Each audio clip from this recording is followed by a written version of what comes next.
الحمد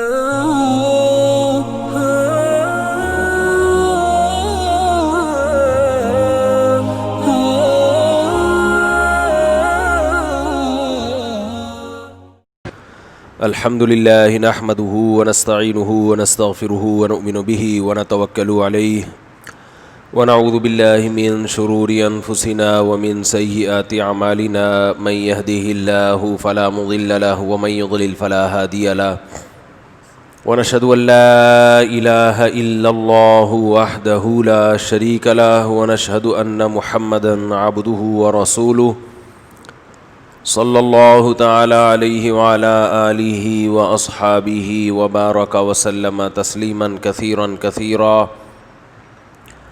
أما بعد فأعوذ بالله من الشيطان الرجيم بسم الله الرحمن الرحيم وَلَنَبْلُوَنَّكُمْ بِشَيْءٍ مِّنَ الْخَوْفِ وَالْجُوعِ وَنَقْصٍ مِّنَ الْأَمْوَالِ وَالْأَنفُسِ وَالثَّمَرَاتِ وَبَشِّرِ الصَّابِرِينَ الَّذِينَ إِذَا أَصَابَتْهُم مُّصِيبَةٌ قَالُوا إِنَّا لِلَّهِ وَإِنَّا إِلَيْهِ رَاجِعُونَ أُولَٰئِكَ عَلَيْهِمْ صَلَوَاتٌ مِّن رَّبِّهِمْ وَرَحْمَةٌ وَأُولَٰئِكَ هُمُ الْمُهْتَدُونَ وقال تعالى واستعينوا بالصبر والصلاة وإنها لكبيرة إلا على الخاشعين الذين يظنون أنهم ملاقو ربهم وأنهم إليه راجعون۔ قرآن مجید کی دو مختلف مقامات کی آیات تلاوت کی ہیں۔ اللہ تعالیٰ سے دعا ہے اللہ تعالیٰ صحیح طرح سے بات کہنے کی، سننے کی، سمجھنے کی اور پھر عمل کی توفیق عطا فرمائے۔ مسلمان کا آخرت پر چونکہ ایمان ہوتا ہے، اس لیے اس کی 24 گھنٹے کی زندگی اس آخرت کو سامنے رکھ کر گزرتی ہے۔ وہ کسی بھی معاملے میں اپنی آخرت کے بارے میں سمجھوتا کرنے کے لیے تیار نہیں ہوتا، اور جن کا آخرت پر 100% یقین ہوتا ہے، استحضار ہوتا ہے، دماغ میں آخرت سوار رہتی ہے، ایسے مسلمانوں کی پھر دو قسمیں ہیں۔ ایک وہ، بلکہ 3 قسمیں ہیں۔ ایک وہ جو آخرت کی تیاری میں لگے رہتے ہیں،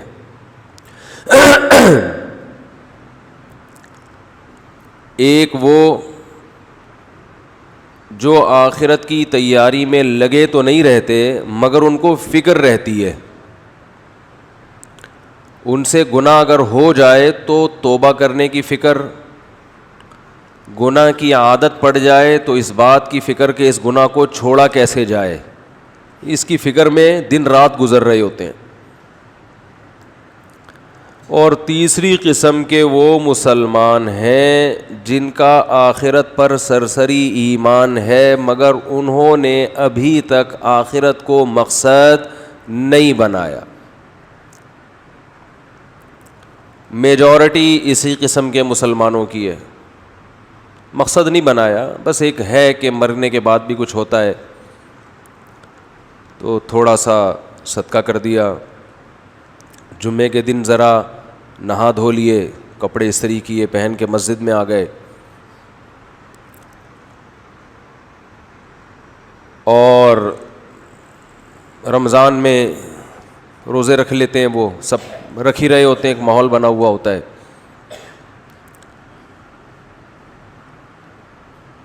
لیکن اللہ کو یہ مطلوب نہیں ہے۔ دیکھیں، جن کا آخرت پر سرے سے ایمان ہی نہیں ہے وہ تو بالکل ہی ایک الگ قسم ہے نا، وہ تو مسجدوں میں آتے ہی نہیں ہیں، ان تک تو ہم اپنی بات یوٹیوب کے ذریعے پہنچاتے ہیں، اور پھر وہ ہمارے بیان میں سے ادھورے کلپ نکال کر اسلام کے خلاف باتیں کرتے ہیں۔ ملحد پر میں بات نہیں کروں گا، بس ایک چھوٹی سی چٹکلا بھی، ایک نیا بیان آیا میرے خلاف کیا، اسلام کے خلاف۔ اس میں یہ مسئلہ بیان کر رہا ہوں کہ طلاق کا حق مرد کے پاس کیوں ہے، عورت کے پاس کیوں نہیں ہے۔ تو اس میں نے یہ بات کی کہ مرد کی ملکیت سے عورت نکلتی ہے، نقصان مرد کا ہے. اور ملکیت کا مطلب بتایا کہ عورت پر مرد کو غلام والی ملکیت نہیں ہوتی کہ جیسے وہ اس کی غلام ہو. ملکیت کا مطلب اس کے ماتحت ہوتی ہے، اس کے کنٹرول میں ہوتی ہے.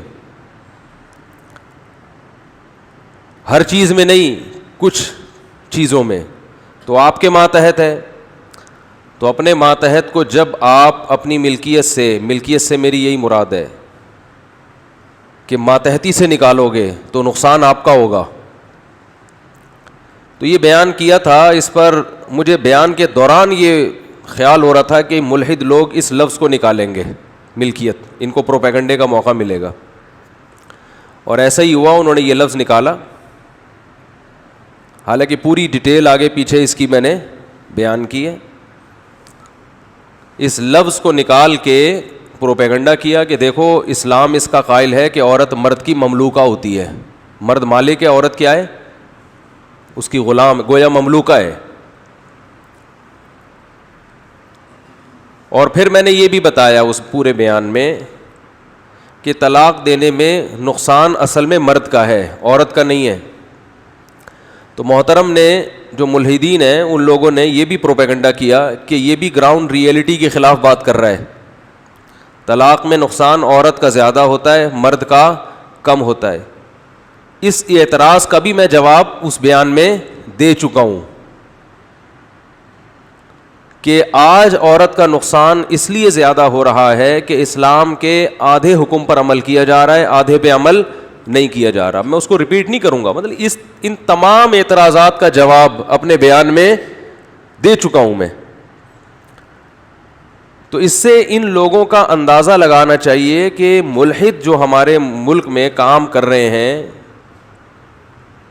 یوٹیوب کے ذریعے ہمارے کنٹری میں کام کر رہے ہوں، رہتے دوسرے کنٹری میں ہوں، لیکن جو کام کرنے والے لوگ ہیں ان کا مقصد حق کی تلاش نہیں ہے. ان کا مقصد ہے باتوں کو اچھالنا. جیسے فتنہ پرست انسان کو کہیں سے کوئی بات ملے نا اچھالے گا فوراً وہ. تو ان کا مقصد حق کی تلاش نہیں ہے. تو مجھے خیال ہوا تھا میں محترم جو بھی بیانات اس طرح کے کر رہے ہیں ملحدین، ان کو یہ بولوں کہ یہ جو آپ چاہتے ہو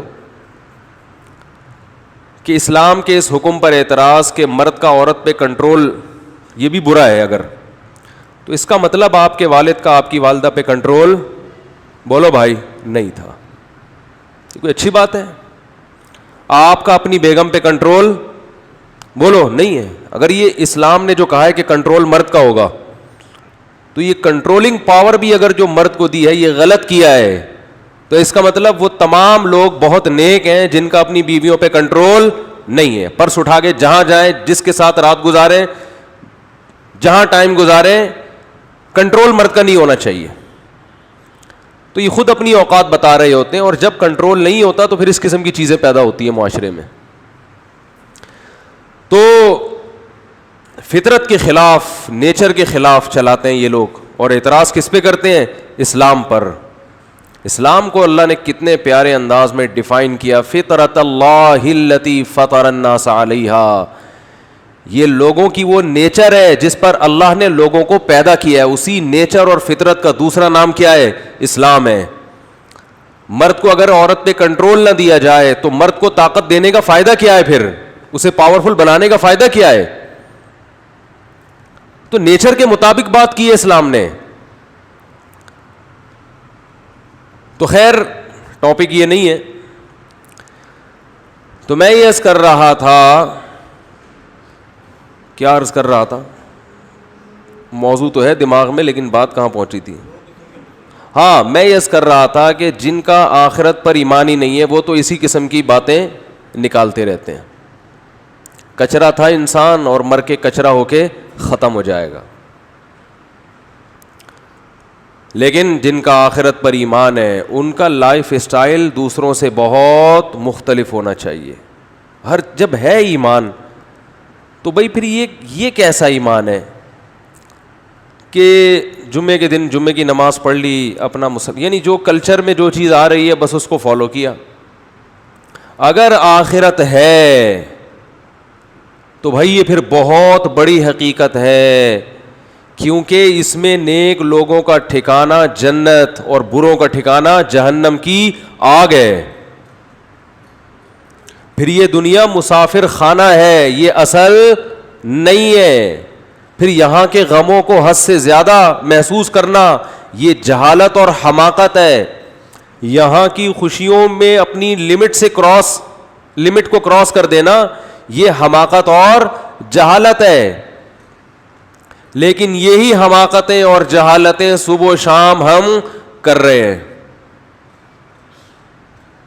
کوئی پیسے کے پیچھے پاگل ہے تو اتنا پاگل ہوا ہے کہ آپ کی سوچ ہوگی. کسی کو کوئی بیماری ہے, اب یہ کورونا میں کچھ تو مان ہی نہیں رہے, جو مان رہے ہیں وہ وہمی ہو گئے ہیں بالکل ہی. دماغ پہ ایسا مسلط کر لیا کہ وہ لگ رہا ہے کہ یہ ٹینشن سے ہی نہ مر جائے. احتیاط نہیں کر رہے, بس دماغ پہ خامخواہ کا مسلط کیا ہوا ہے. میں جیب میں ماسک لے کر بیٹھا ہوا ہوں, یہ بولتے ہوئے تو ماسک نہیں لگا سکتا نا انسان. آپ کہیں گے خود کون سا کوئی احتیاط کر رہے ہو. اور یہ والا ماسک ایم ہی بیکار ہے, یہ ٹیشو پیپر ہے. اصل ماسک وہ ہے وہ جو ڈاکٹر لوگ لگا رہے ہیں نا, ہاں کیا نام ہے اس کا, N95. تو لگا لیا کریں ماسک, کو ثواب ملے گا انشاءاللہ. کوئی احتیاط پر عمل کر لیں. مصیبت یہی ہے کہ میں ٹاپک چھیڑنا نہیں چاہتا. جس کو جب تک ہوتا نہیں ہے نا وہ مانتا نہیں, اور جس کو ہوا ہے اس کی چیخیں نکلی ہیں. اور ہسپتالوں میں رش ابھی اتنا بڑھ گیا ہے. ہمارے ایک بڑے استاذ کا بھی ایک میسج آیا, انہوں نے کہا کہ ہسپتالوں میں جو اچھے ڈاکٹر تھے, اچھی نرسیں تھیں, یا تو بیمار ہو گئے ہیں یا مر گئے ہیں یا بھاگ گئے ہیں. اب ایویں جونیئر قسم کے لوگ کچھ ہیں جن کو وہ بس چیخنے چلانے دیتے ہیں مریض کو, اور وہ خود آتے ہوئے بھی ڈرتے ہیں پاس. لیکن جب تک ہوا نہیں کھا کے آؤ گے یہ باتیں سمجھ میں نہیں آئیں گی. پھینکتے رہو بیٹھ کے یوٹیوب پہ, فیس بک پہ پھینکتے رہو. اور پاکستان کے اس وقت جتنے مشہور علماء ہیں ان میں 99% کا انتقال کرونا سے ہوا ہے. لیکن افسوس کی بات یہ ہے کہ ان کے لواحقین ماننے کے لیے تیار نہیں ہوتے. یہ فیصلہ کر لیا کہ نہیں, پوری دنیا بے وقوف ہے. ساری دنیا میں فلائٹس کینسل ہو گئی ہیں, اب جہازوں کی کمپنیوں کا بیڑا غرق ہو گیا ہے. لیکن ہم ہیں بہت بڑے ماشاءاللہ فنٹر, ہمارے پاس ریسرچ ہوتی ہے اصل. تو جب تک مرو گے نہیں یقین نہیں کرو گے, اور جب مر گئے تو پھر یقین کرنے کا فائدہ نہیں ہوگا. احتیاط کرو, باقی یہ کہ ڈرو نہیں. اب سوال پیدا ہوتا ہے جب اتنا ڈرا دیا تو پھر کہہ رہے ہو کہ ڈرو نہیں. موت سے ڈرایا ہے کہ مر جاؤ گے, یعنی یہ خطرہ ہے کہ مر جاؤ گے. تو اگر زندہ چاہتے ہو, زندگی چاہتے ہو اپنی بھی, اپنے گھر والوں کی بھی, بوڑھے والدین کی بھی, تو احتیاط کر لو بھائی. باقی امید کی بات یہ ہے کہ مر جائیں گے نا, تو زیادہ سے زیادہ مر جائیں گے. تو اپنی احتیاط کے باوجود اگر مر جائیں تو کوئی ٹینشن کی بات نہیں ہے, کیونکہ نبی صلی اللہ علیہ وسلم نے فرمایا کہ وباؤں میں جو لوگ مرتے ہیں صبر کے باوجود اللہ انہیں شہادت دیتا ہے. اچھا ہے, گناہ معاف ہو جائیں گے انشاءاللہ. کیا خیال ہے بھائی؟ نہیں مرے تو کل ویسے ہی مر جانا ہے. تو آپ امید چاہتے ہو یہ کہ کچھ بھی نہ ہو, ٹھیک ہے نا, ایسے تھوڑی امید ہوگی, کچھ تو ہوگا. حالات بھی ابھی جو میں نے قرآن کی آیت پڑھی ہے اس میں تو اس کا تو مضمون ہی یہی ہے, ہم تمہیں آزمائیں گے. بشیء من الخوف ونقص من الاموال والانفس والثمرات, خوف میں مبتلا کریں گے تمہیں, خوف میں.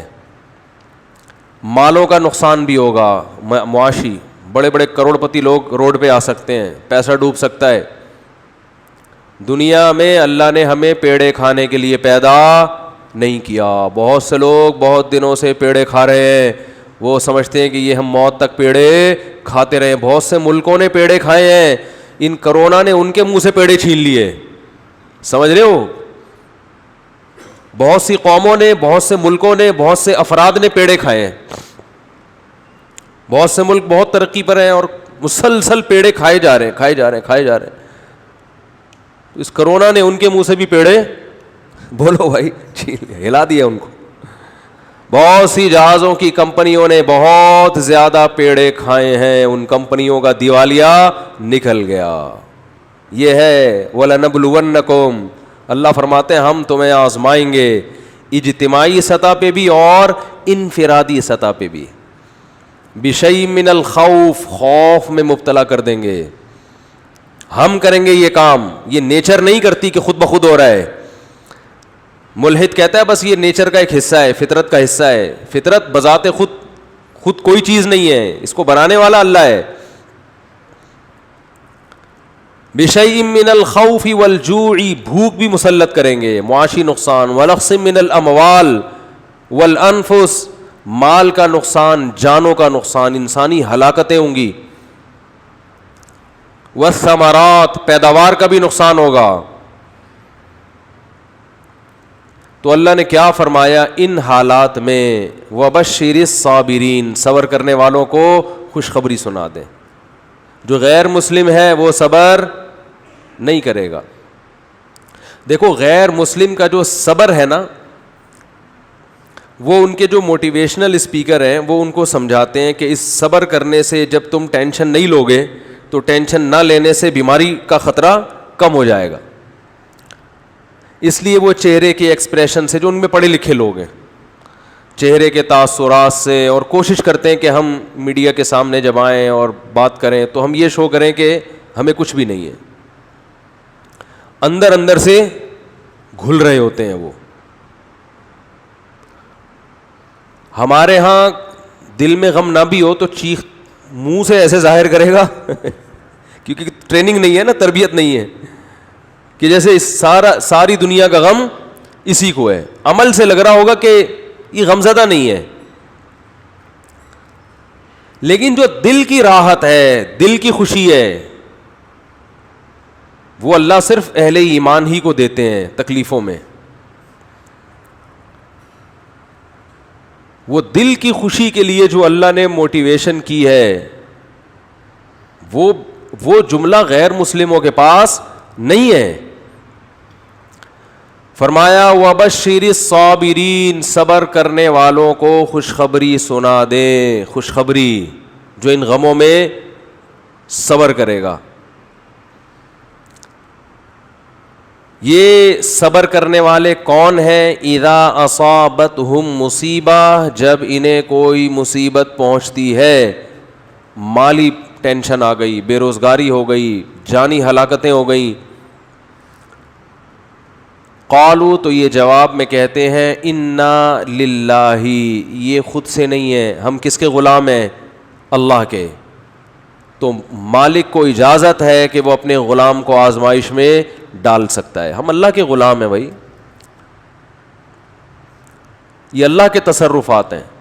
اتفاقی حادثات پہ انسان ٹینشن لیتا ہے، جو پہلے سے پلاننگ کے تحت ہو اور اس کی پلاننگ کرنے والا ہمارا رب ہو اور ہم سے محبت کرتا ہو، اس کی طرف سے پریشانی تو ہمیں بنانے کے لیے، ہمیں بگاڑنے کے لیے اور عذاب دینے کے لیے نہیں ہے. انا للہ، ہم اللہ کے غلام ہیں، وانا الیہ راجعون، اور اسی کی طرف ہم نے لوٹ کر جانا ہے، اسی کی طرف لوٹ کر جانا ہے. کیا مطلب بھائی؟ دنیا مسافر خانہ ہے، یہاں اگر مر گئے تو ہمیشہ کے لیے ختم نہیں ہو رہے. یہاں اگر آپ کو کوئی پریشانی آ رہی ہے اور کوئی آپ کے دکھ درد بانٹنے والا نہیں ہے تو ٹینشن لینے کا نہیں ہے. اس لیے کہ اللہ ہے، وہ دیکھ رہا ہے اس مصیبت میں کہ یہ کیسے صبر کرتا ہے، اور وہ اس مصیبت میں قیامت کے دن اجر دے گا، نوازے گا. وہ ہمارے حضرت مفتی رشید احمد صاحب رحمہ اللہ تعالی ایک بہت زبردست بات بیان کیا کرتے تھے. فرماتے تھے کہ جیسے کسی کو بخار ہو تو یقینی طور پر کہ اس کو بخار ہے بھی یا نہیں ہے، یہ ماتھا گرم ہونے سے پتہ نہیں چلتا. بعض دفعہ دھوپ سے ماتھا گرم ہوتا ہے، چولہے کے قریب کھڑے ہو کر آپ کوئی چائے پکا رہے تھے، ماتھا وقتی طور پر کیا ہو گیا؟ بولو نا، گرم ہو گیا. حقیقت میں اس کو فیور ہے یا نہیں، اس کا تھرمامیٹر سے پتہ چلے گا. منہ میں آپ لگا دیں تھرمامیٹر، تھوڑی دیر بعد نکال کے چیک کریں، تھرمامیٹر غلطی نہیں کرتا عام طور پہ.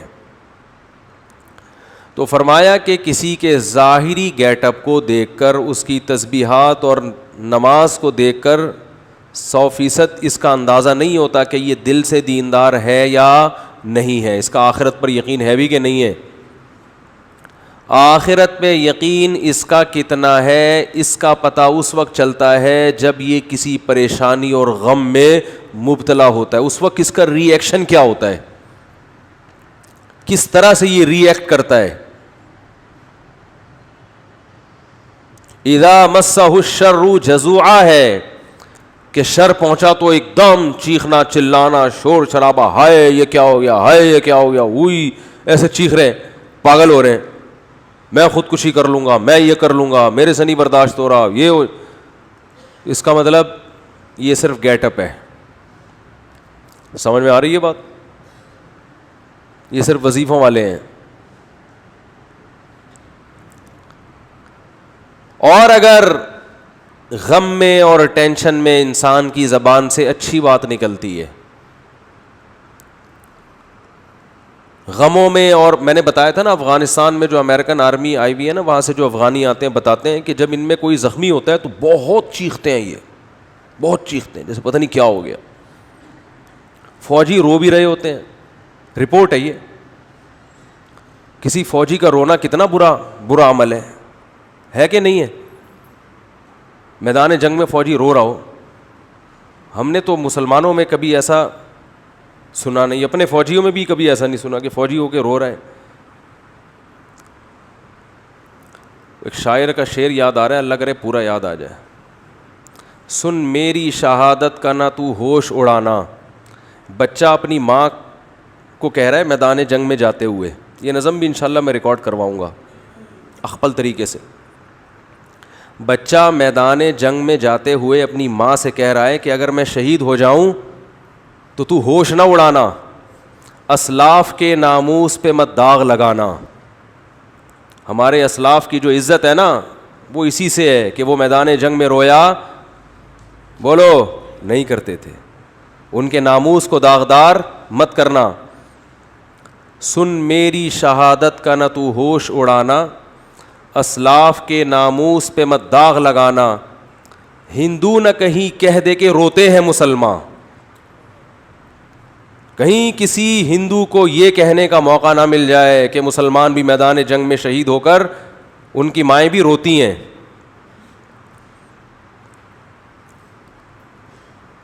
پھر کہتا ہے کٹ جاؤں مقتل میں تو اف تک نہیں کہنا. تو ماں کا اپنے بیٹے کی شہادت پہ رونا یہ برا نہیں ہے, یہ تو محبت کی علامت ہے. رونا تو سنت ہے, واویلا کرنا, چیخنا چلانا. اور وہ تو ماں ہے نا, چلو وہ تو روئے, چیخے چلائے نہیں. اپنی نواسی کی موت پر ہمارے نبی صلی اللہ علیہ وسلم کی بھی آنکھوں سے آنسو جاری ہوئے. آپ نے فرمایا کہ دل غمزدہ ہے, آنکھیں بہہ رہی ہیں, زبان وہی کہے گی جس پہ ہمارا رب راضی ہوگا. زبان سے وہی کہیں گے جس پہ اللہ کیا ہوگا راضی. آنکھوں پہ کنٹرول نہیں ہے تو رونے پر پابندی نہیں ہے. میدان جنگ میں تو رونا بری بات ہے. تو امریکیوں سے گزارش ہے کہ ہمارے ہاں ٹرکوں کے پیچھے لکھا ہوا ہوتا ہے تپڑ ہے تو پاس کر ورنہ برداشت کر. اس کا انگلش میں ترجمہ کروا کے اپنی پینٹوں کے پیچھے لکھوا لیں گے کہ بھائی جب افغانستان میں آنے کا تپڑ تھا تو آنا چاہیے تھا, پھر رونے کی بات کیا ہے, پھر رونے کی بات کیا ہے. اور اگر آ کے رونا ہی تھا تو پھر آنے کی چندہ ضرورت نہیں تھی. آپ سپر پاور ہو, آپ نے دنیا میں بےزتی کروا دی. آپ نے نہیں, یعنی آپ کے فوجیوں نے.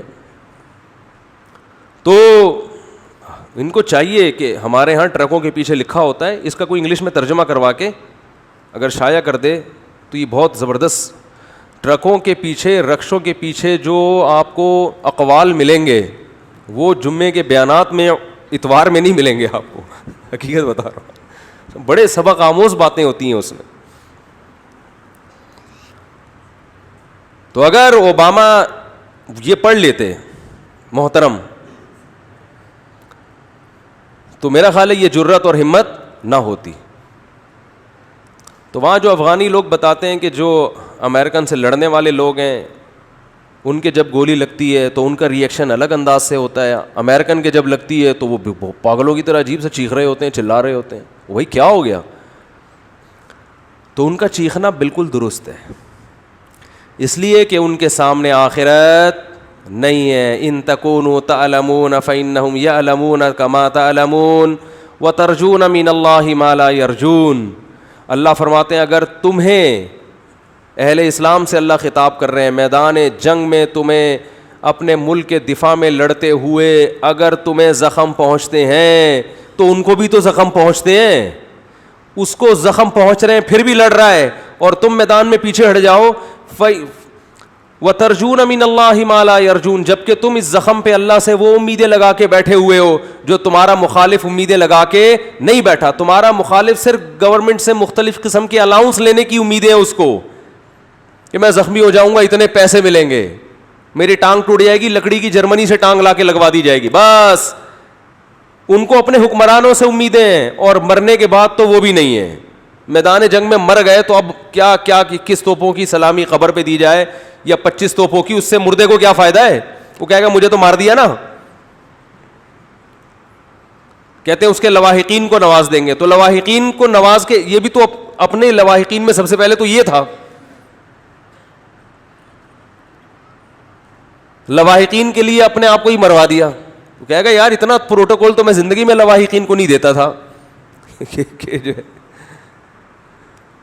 تو یہ مزیداری نہیں ہے, مزیداری ہے ان تکونوا تعلمون فإنهم يعلمون كما تعلمون وترجون من الله ما لا يرجون. خدا کی قسم قرآن کی اس ایک آیت نے ایسا مسلمانوں کو موٹیویٹ کیا ہے اپنے قوم کے لیے, اپنے ملک کے لیے, اپنے مذہب کے لیے لڑنے کا, ایسی آگ بھری ہے. اللہ فرماتے ہیں اگر تم زخمی ہوتے ہو تو انہیں بھی تو زخم پہنچتے ہیں, وہ تھوڑی جیسے آتے ہیں ویسے کے ویسے, کچھ تو تم نے ان کو بھی مارا ہوتا ہے, اس کے باوجود وہ میدان میں اتر رہے ہیں. حالانکہ ترجون من اللہ ما لا یرجون, تمہیں اللہ سے وہ امیدیں ہیں جو ان کو نہیں ہے. اور تمہیں اللہ سے کیا امیدیں ہیں؟ آپ صلی اللہ علیہ وسلم نے فرمایا جس کے میدان جہاد میں زخم لگا قیامت کے دن وہ زخم بہتا ہوا ہوگا اور اس کے خون کی رنگت خون جیسی اور اس کی خوشبو مشک جیسی ہوگی. اسی طرح آئے گا قیامت کے دن. شہید کے خون کا قطرہ زمین پہ گرنے سے پہلے اللہ اس کے گناہوں کو معاف کر دیتے ہیں. ہم نے تو شہداء کے خون کی خوشبو اپنی ناک سے سونگھی. اللہ نے تو ہمیں یہ آیتیں اور یہ حدیثیں یہ دنیا میں نظارہ کرا دیا. ہمیں کیسے کوئی لبرل اور ملحد یہ کہہ سکتا ہے کہ یہ حدیثیں معاذ اللہ غلط ہیں؟ ہم نے تو بھائی اپنی ناک سے سونگھی ہے. ابراہیم علیہ السلام نے اللہ سے پوچھا کہ اے اللہ تو مردوں کو زندہ کیسے کرے گا قیامت کے دن, یہ تو بوسیدہ ہڈیاں ہو کے مر کے ختم. تو اللہ نے فرمایا اولم تؤمن, کیا میری باتوں پہ یقین نہیں ہے؟ قال بلا, اللہ کیوں نہیں ہے, تو نے کہہ دیا بس یقین ہے, لیکن ذرا دکھا دے تو اور اطمینان ہو جائے گا. اللہ نے فرمایا خذ اربعۃ من الطیر, 4 پرندے لو, فصرہن الیک, ان کو آوازوں سے مانوس کریں. کسی آواز سے مانوس کر دیا جاتا ہے دوڑتا ہوا آتا ہے. ثم اجعل علی کل جبل منہن جزءا, ان کو ذبح کر کے قیمہ بنا کے ٹکڑے کر کے مکس کر کے چاروں طرف جو پہاڑ ہے نا ان کی پہاڑیوں کے کونوں پہ رکھ, چوٹیوں پہ رکھ دیں. ثم ادعوہن, پھر جس پرندے کو جس آواز سے مانوس کیا ہے وہ آواز نکالیں. یاتینک سعیا, وہ پرندے دوڑتے ہوئے ابراہیم علیہ السلام کی طرف آئے, دوڑتے ہوئے, سارے بوٹیاں اڑ اڑ کے زندہ ہوئے, پورے پر اور پورا پرندہ بنا اور ابراہیم علیہ السلام کی طرف دوڑ رہا ہے. تو جس پیغمبر نے یہ منظر اپنی آنکھوں سے دیکھا ہو انہیں کبھی کوئی وسوسہ ہوگا اللہ کی باتوں میں کہ میں قیامت کے دن مردوں کو زندہ کروں گا؟ تو بھائی ہم نے تو شہداء کے خون کی خوشبو اپنی ناک سے سونگھی ہے, اور میں نے نہیں, بہتوں نے سونگھی ہے. بہت سو سے آپ تصدیق کروا سکتے ہیں. اس میں ڈرامے بھی ہوتے ہیں میں مانتا ہوں, آج کل تو جو مر رہا ہے خوشبو آ رہی ہے. تو اس میں جو کرامتیں ہوتی ہیں نا, اس میں جھوٹی خبریں بہت پھیلتی ہیں. لوگ اپنے بڑوں کو سے عقیدت میں غلو کی وجہ سے ان کو بہت اوپر چڑھا دیتے ہیں, لیکن جو مشاہدہ ہے اس کا تو انکار نہیں ہو سکتا. ہم نے تو خود مشاہدہ کیا, اور ایک کا نہیں کیا ہے, بہت سو کا کیا ہے. تو وَبَشِّرِ الصَّابِرِينَ, میں عرض کر رہا تھا کہ تھرمامیٹر کیا ہے, کہ جب کوئی پریشانی آتی ہے تو کیا کرتے ہیں, صبر. جیلوں میں لوگوں کی زندگیاں گزر گئی, صبر کر رہے ہیں, منہ سے ان کی کبھی ناشکری کا لفظ ادا نہیں ہوتا. بھائی اللہ اسی پہ راضی ہے. آج آپ دیکھیں کسی خاتون کے چھوٹے بچے کا انتقال ہو جائے, کیسا چیختی چلاتی ہیں, ایسا روتی پیٹتی ہیں, ایسا ڈپریشن, ایسی اسٹریس. وہی ہے کہ ہر آدمی بس اس دنیا میں پیڑے کھانے میں لگا ہوا ہے کہ سارے مزے اڑانے ہیں, کوئی ٹینشن نہیں ہو. میری دادی کی اللہ مغفرت فرمائے, انہوں نے مجھے بتایا کہ ان کے 8 یا 9 بچے 7 اور 8 سال کی عمر کو پہنچ کے مرے ہیں.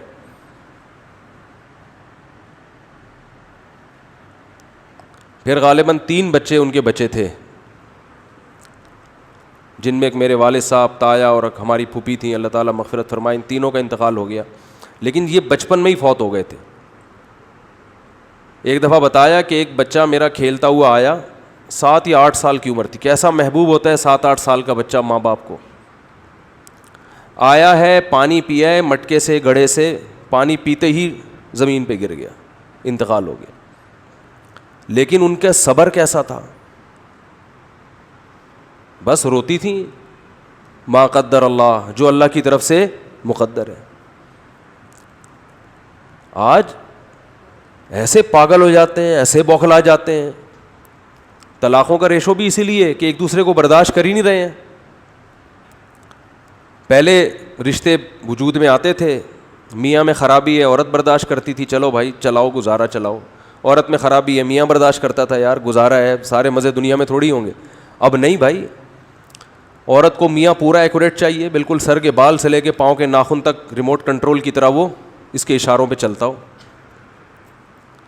اور مرد کو بھی ایسا ہی ہے کہ بیوی ایسی چاہیے جس میں کسی قسم کا کوئی فالٹ ہو ہی نہیں, استخاروں میں بھی پازیٹیو آئے, اور حسن و جمال بے مثال, اور جناب اخلاق بھی, اور ہر معاملے میں اس کا معیار ایسا ہے کہ اس کو دنیا میں بس سارے مزے اس نے دنیا میں چاہیے. یہ ہر آدمی کا ہو چکا ہے معاملہ.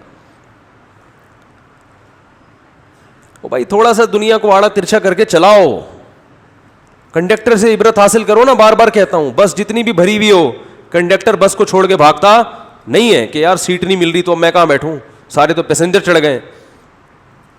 صبح سے شام لٹک لٹک کے ناظم آباد سے لانڈی, لانڈی سے ناظم آباد.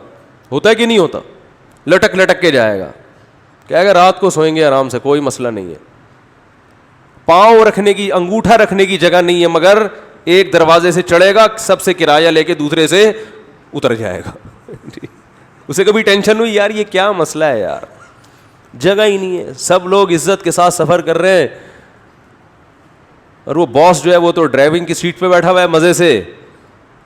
اور میری حالت دیکھو یار, مجھے تو جگہ ہی نہیں مل رہی, جاؤ میں نہیں جا رہا. وہ کہتے کوئی بات نہیں یار, پیسے جب آئیں گے نا جیب میں اتنے سارے, تو اڈے پہ رات کو سوئیں گے آرام سے.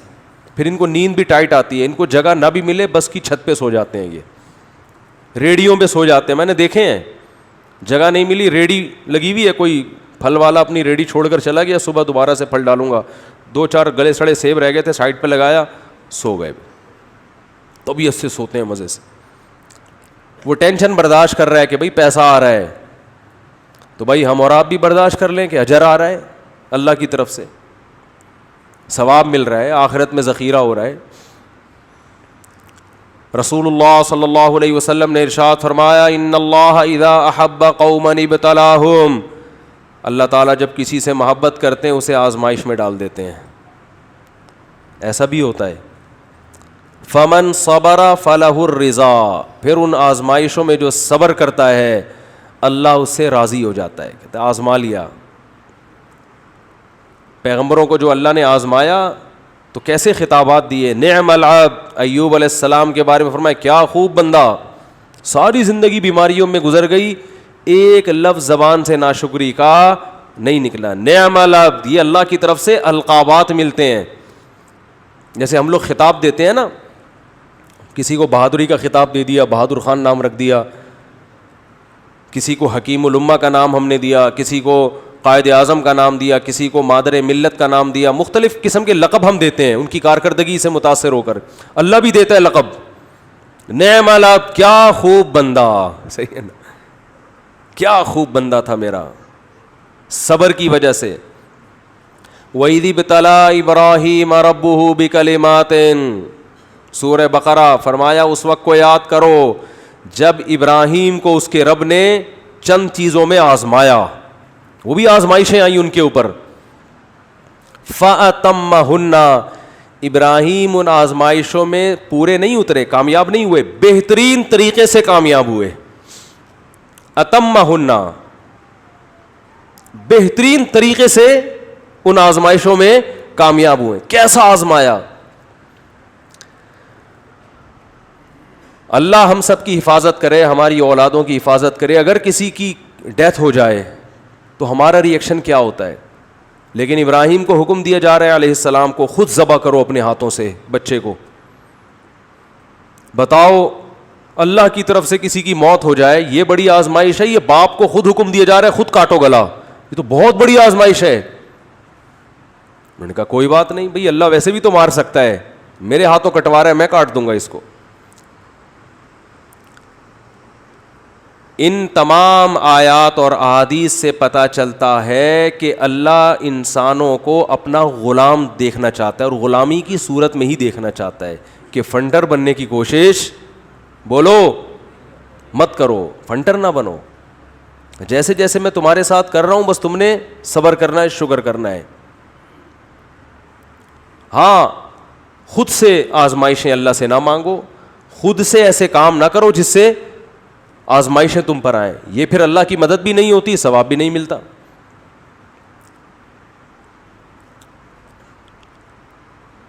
وَلَنَبْلُوَنَّكُمْ, فرمایا آزماتے رہیں گے. تو میں عرض کر رہا تھا, میں بتا رہا تھا کہ there are 3 types of, ابھی تک تو 2 types چل رہی تھی نا, اب 3 ہو گئی ہیں.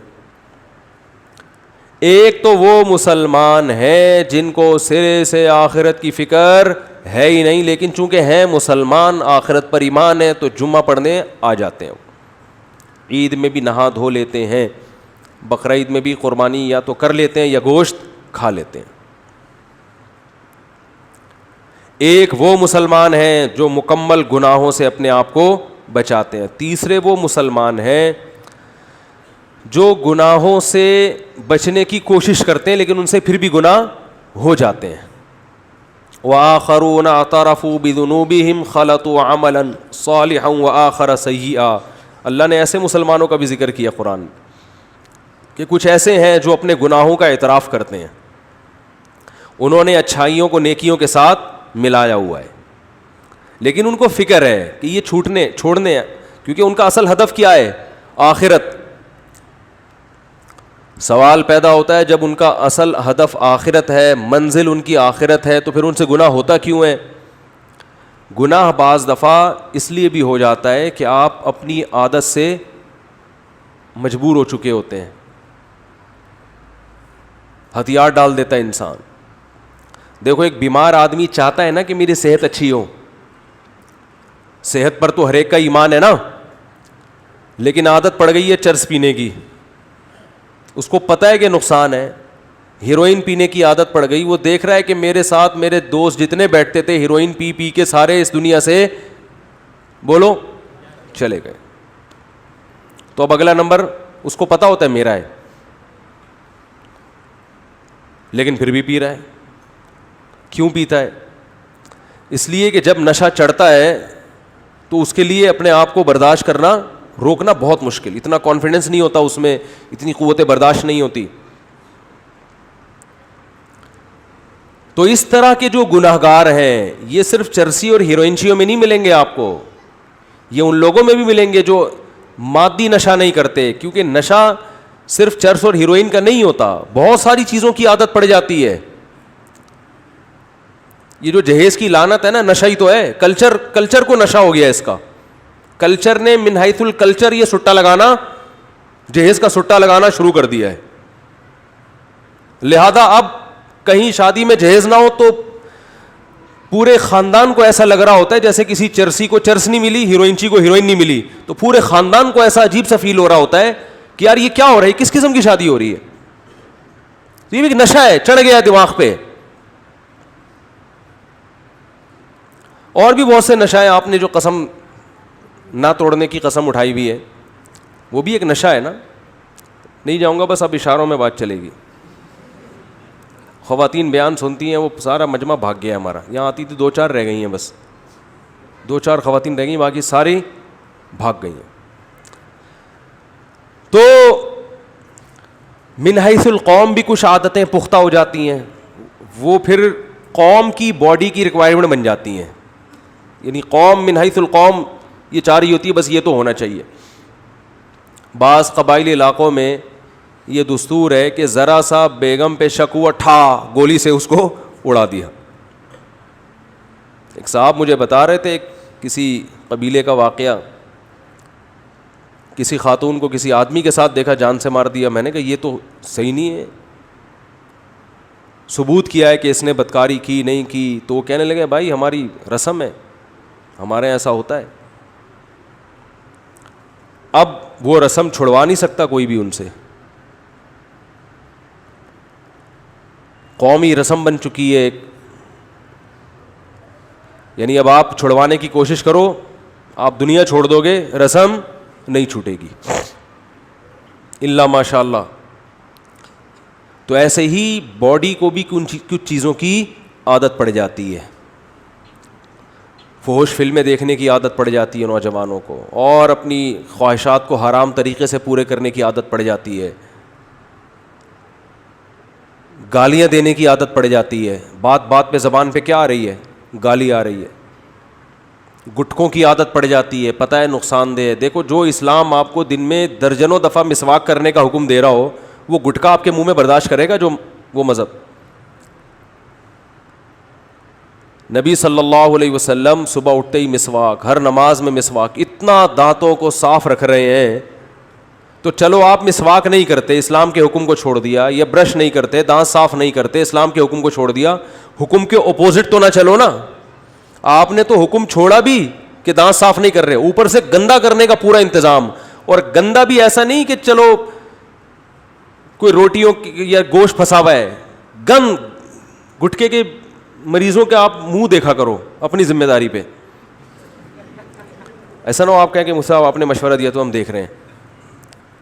کیسا گند معذرت کے ساتھ کوئی گٹکے کی مریض بیٹھے ہوئے ہیں بھائی, معذرت جی نہیں, وہ کہیں گے ہم اپنے خلاف تھوڑی سننے کے لیے آئے ہیں, احتیاطاً.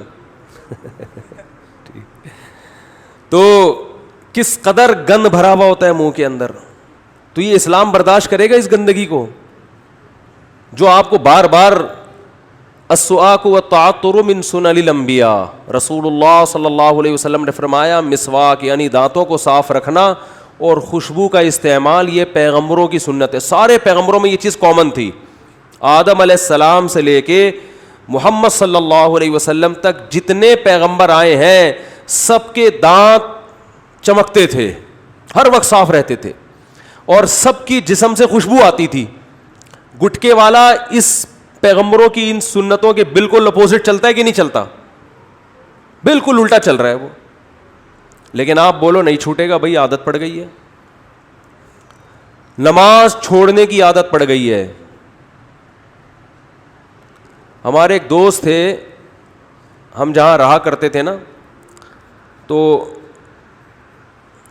نماز پڑھنے کے لیے ہم جب مسجد میں آتے تو ہمارے ایک دوست تھے, ان کی ہمیشہ فجر میں 1 رکعت نکلتی تھی, ہمیشہ. ہم ان سے کہتے تھے یار چلو کبھی ہو گیا, روزانہ ہی آپ کی 1 رکعت نکلی ہوئی ہوتی ہے. انہوں نے کہا کیا کروں یار, میں بس جب بھی پہنچتا ہوں یہ ہوتا ہے وہ ہوتا ہے, وہ یہ ہو جاتا ہے وہ ہو جاتا ہے, اور کچھ نہ کچھ ہو ہی جاتا ہے. ہم نے کہا چلو نماز جب 5 منٹ آگے ہوگی تو آپ کو مزید 5 منٹ کا ٹائم مل جائے گا.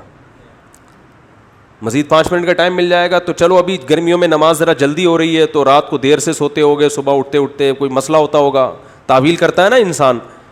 دوسرے کے بارے میں تو اچھی تعویل ہی کرنی چاہیے نا. اپنے بارے میں انسان بدگمان ہو, دوسرے کے بارے میں اچھا گمان رکھ. تو ہم اچھا گمان رکھتے تھے, مجھ سے کہتے تھے کوئی بات نہیں. اب نماز جب 5, 10, 15 منٹ آگے ہوگی تو اب آپ کو ٹائم زیادہ مل جائے گا. 5 منٹ بھی آگے ہو گئی تو 1 رکعت تو مل جائے گی نا مزید.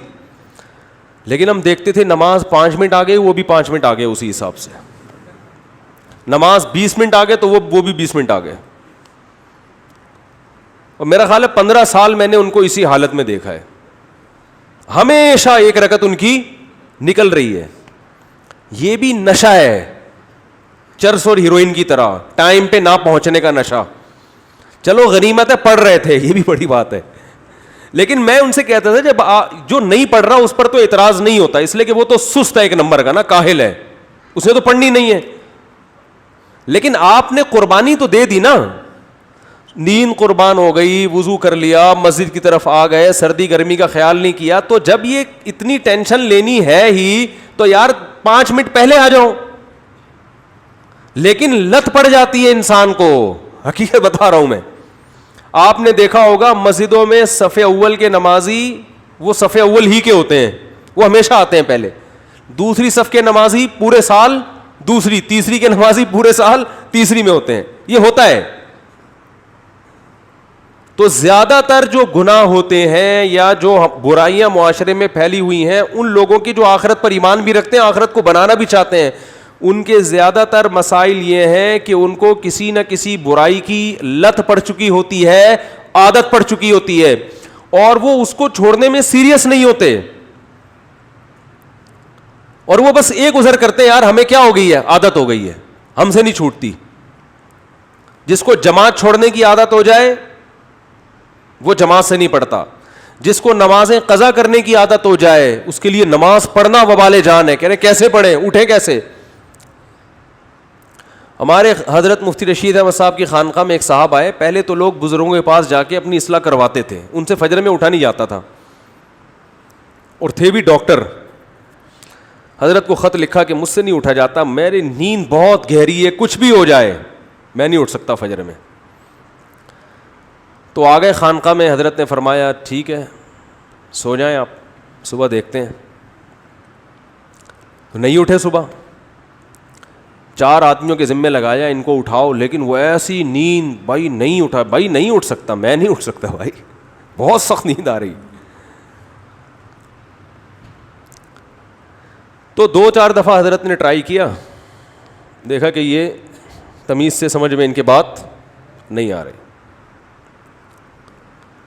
تو حضرت کے جنات کی ٹھکائی والے واقعات بھی انہوں نے پڑھے ہوئے تھے. ایک جن کسی طالب علم پہ آ گیا تھا, تو وہ طالب علم بہت ساری جگہوں پر گیا, یعنی اس کے گھر والے لے کر گئے, وہ جن اتر کے نہیں دے رہا تھا نا, اور جن کا کہنا یہ تھا میں بنگلہ دیش سے آیا ہوں, اس کو بنگلہ دیش لے کے جاؤں گا میں. ٹھیک. تو ہمارے حضرت کے ہاں وہ آیا, تو حضرت گئے اس کی خیریت معلوم کرنے کے لیے. تو اس وقت وہ جن اس کے اوپر آیا ہوا تھا. اب جن جب آیا ہوا تھا تو اس نے کہا کہ حضرت پہ حملہ کرنے لگا وہ. تو جنات سے جو ڈرتا ہے نا وہ گیا کام سے, یہ ذہن میں رکھو.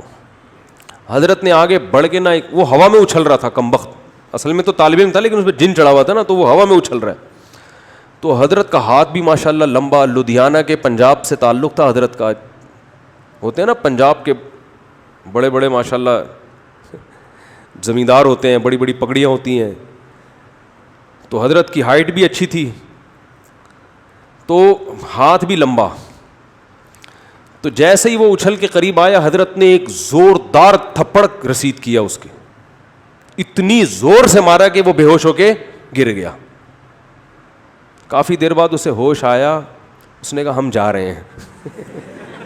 اس نے کہا ہم جا رہے ہیں. اور وہ حضرت کا تماچا جنات میں مشہور ہو گیا تھا. اس کے بعد بہت دفعہ ایسا ہوا کسی پہ جن آیا, یہ واقعہ حضرت کی کتاب میں بھی لکھا ہوا ہے, یہ ہم نے تو براہ راست سنا ہے. کئی بار ایسا ہوا کہ کسی پہ جن آیا, اس نے حضرت کو فون کیا, تو حضرت نے کہا ٹھیک ہے میں آ رہا ہوں. حضرت جب پہنچے تو بندہ بالکل ٹھیک تھا. اہل خانہ نے بتایا کہ جنات یہ کہہ کر گئے ہیں کہ مفتی رشید احمد صاحب آ رہے ہیں, ہم جا رہے ہیں. مفتی صاحب آ رہے ہیں, ہم جا رہے ہیں. روب بٹھاؤ, روب. واقعہ آ ہی گیا تو اپنا بھی ایک سنا دوں. کسی پہ جن آیا ہوا تھا, ہمارے کسی ریلیٹو پہ. میں تو یہ عاملوں کو مانتا نہیں ہوں اور نہ ان کے پاس کسی کو لے کے جانے کا مشورہ دیتا ہوں. تو جن پہ آیا ہوا تھا ان کے تعویذ گنڈے تو نکلوا کے ہم نے سارے پھینکوا دیے. ہم نے کہا کچھ بھی نہیں ہے وہ, لیکن وہ سچی مچی کا جن تھا. ٹھیک ہے, تو مجھے دھمکی دے رہا تھا کہ میں تجھے چھوڑوں گا نہیں. اچھا یہ بات بھی ہے تقریباً 2009 یا 10 کی. اس وقت میں بہت ہی باریک تھا. جن لوگوں نے میرا 10 سال پرانا ماضی دیکھا ہے نا, ان کو پتہ ہے میں تو 2013 کے بعد تھوڑا سا جسم پہ گوشت آیا ہے, ورنہ تو کہیں گرتے تھے تو ڈائریکٹ ہڈی شروع ہو جاتی تھی, ڈائریکٹ ہڈی پہ چوٹ آتی تھی. بہت پتلا نہیں, باریک. تو اتنا باریک تھا میں, اور جس پہ جن آیا وہ ماشاءاللہ اچھے خاصے صحت مند تھے. تو اب ایسا نہ ہو مجھے جنات اتارنے کے لیے کال کرنا شروع کر دیں, ہمارے یہاں بھی آیا ہوا ہے آپ آ جائیں. تو میں یہ کام نہیں کرتا. یہ جو میں آپ کو بتا اس لیے رہا ہوں کہ آپ یہی خود ہی کر لو. ٹھیک ہے. وہ شاعر ہیں سلمان گیلانی, بڑا اچھا شعر ہے, شعر تو یاد نہیں آ رہا, اس کا مفہوم یاد ہے. کہ ایک آدمی نے فون کیا کہ تیری بیوی پہ جن چڑھ گیا. کسی کو کہا نا فون کر کے کہ تیری بیوی پہ جن چڑھ گیا, گھر آ. وہ کہہ رہا ہے پنگا جن نے خود ہی لیا ہے, خود ہی بھگتے گا, ہم نے تھوڑی کہا تھا. تو میں گیا وہاں پہ, تو مجھے وہ دھمکیاں دے رہا تھا, آواز بدلی ہوئی تھی اور دھمکیاں دے رہا تھا, میں یہ کر دوں گا, میں یہ کر دوں گا. اب میں بہت ہی باریک تھا, میں نے یہ اپنی آستینیں ایسے کر کے چڑھائیں. حالانکہ ویسے اگر آستینیں اس دنوں میں چڑھاتا نا تو کسی کو خوف نہیں آتا. وہ کہتا ہے یار ابھی تک تو معاملہ چھپا ہوا تھا, ہم سمجھے شاید کوئی مسل وسل بنے ہوئے ہوں گے. تو میں نے ایسے آستینیں چڑھائیں. میں نے کہا تیری ایسی کی تیسی. 2-4 دفعہ ایسے دھمکیاں دی ہیں بس. پھر آیت الکرسی پڑھ کے جب پھونک لگاتا تو ایسے لگ رہا تھا جیسے کوئی بہت زور زور سے مار رہا ہے, جن کو ایسے لگتا تھا. تو بھاگ گیا الحمدللہ. تو ان میں یہ کوئی میرا کمال نہیں ہے, یہ کانفیڈنس کا کمال ہے. تو جن کو زیادہ لفٹ بولو نہیں کرایا کریں. اور ان میں اکثر کیسز فیک بھی ہوتے ہیں. ہمارے یہاں ناظم آباد میں ایک نوجوان پہ جن چڑھ گیا تھا, اس نے ادھم مچائی ہوئی تھی. اس کے رشتہ دار اس کو لے کر آ گئے ہمارے استاذ کے پاس کہ اس پہ جن چڑھ گیا, کچھ کرو. انہوں نے اس کو تنہائی میں لے کر گئے. اچھا وہ جن عربی بول رہا ہے. اب یہ حیران ہو رہے ہیں کہ یہ تو رکشا چلانے والا آدمی ہے, لڑکا ہے, عربی کہاں سے آ گئی؟ تو سعودی عرب سے جن آیا ہے. یہ جن آیا کہاں سے؟ عربی جن ہے. تو انہوں نے دروازہ بند کر کے اس کی لگائی ہے طبیعت سے کٹ. بولا مجھے پتا ہے تیرے پہ جن من نہیں ہے, تو سچ سچ بتا دے معاملہ کیا ہے. جب طبیعت سے کٹ تھوڑی بہت کٹ سے نہیں ہوتا, یہ بڑے ڈرامے باز ہوتے ہیں. طبیعت سے لگی ہے نا کٹ, تو اس نے بولا اچھا مارو نہیں, آپ کو بتا رہا ہوں مجھے کسی سے عشق ہو گیا ہے, میں اپنے اوپر جن کا بہانہ کر کے میں کہتا ہوں اس کے گھر لے کے جاؤ. جب اس کے گھر جاتا ہوں تو میں ٹھیک ہو جاتا ہوں. تو مجھے بار بار بہانے سے محبوبہ کے گھر لے کے جا رہے ہیں. تو انہوں نے کہا کمبخت تو عربی کیسے بول رہے؟ کہہ رہے فضائل اعمال کی جو عربی عبارتیں ہیں وہ رٹ کے یاد کی ہے میں نے. ٹھیک ہے, فضائل اعمال سے جو عربی عبارتیں ہیں نا وہ رٹا لگا لگا کے یاد کی ہیں, اور کچھ عربی وربی نہیں آتی. ہاں تو مفتی رشید احمد صاحب رحمۃ اللہ علیہ کا وہ تماچا مشہور تھا. تو حضرت نے کچھ لوگوں کو ان کے ذمے لگایا کہ اٹھیں. جب نہیں اٹھے نا وہ, تو حضرت نے ان کو بتایا کہ ان سے کہو کہ میں آ رہا ہوں, اور پھر میں وہی تماچا لگاؤں گا جو ادھر لگایا تھا. تو حضرت فرماتے ہیں جیسے ہی میں گیا نا ایک دم تمیز سے اٹھ کے بیٹھے ہوئے. اب وہ کہاں گئی وہ کہ مجھ سے اٹھا ہی نہیں جاتا, میں ہو ہی نہیں سکتا, میں کیسے اٹھوں گا, میں یہ کیسے ہوں گا. تو یا تو اپنے اوپر کوئی تماچا لگانے کے لیے بندہ رکھو, وہ اٹھائے گا آپ کو. اور اگر کوئی تماچا لگانے والا نہیں ہے میرے بھائی, تو پھر اپنے خود ہی تماچے لگایا کرو, سزا دیا کرو اپنے آپ کو. جس دن فجر کی جماعت نکل گئی ناشتہ گول, ناشتہ نہیں کریں گے. حضرت حکیم اختر صاحب رحمہ اللہ تعالیٰ فرمایا کرتے تھے کہ جس خدا نے تمہیں صبح اپنے سامنے حاضری کا حکم دیا, سارا دن کھلاتا ہے پلاتا ہے, صبح کہہ رہے میرے سامنے آ جاؤ, تو تمہارے منہ سے نوالا اترتا کیسے ہے جس دن فجر چھوڑ دیتے ہو؟ اس کے پیڑے تو کھا رہے ہو جو وہ دے رہے تمہیں. صبح کا ناشتہ وہ کرے جو فجر کی نماز پڑھے. اے اللہ ہم نے تیری عبادت کی ہے, اب ہم اس کے لائق ہیں کہ تیرے رزق سے ہم فائدہ اٹھائیں. اپنی ذمہ داری پوری نہیں کر رہے, ناشتے کے ٹائم پہ بیٹھا ہوا ہوگا اور کیسے بیٹھ کے آرڈر کر رہے ہوتے ہیں, دیر ہو رہی ہے مجھے جلدی لے کر آؤ. تو یہ اللہ کے لیے بھی تو آرڈر ہونا چاہیے, اللہ کے لیے بھی تو یہ حکم ہونا چاہیے کہ مجھے دیر ہو رہی ہے, مجھے نماز پڑھنی ہے, مجھے جانا ہے.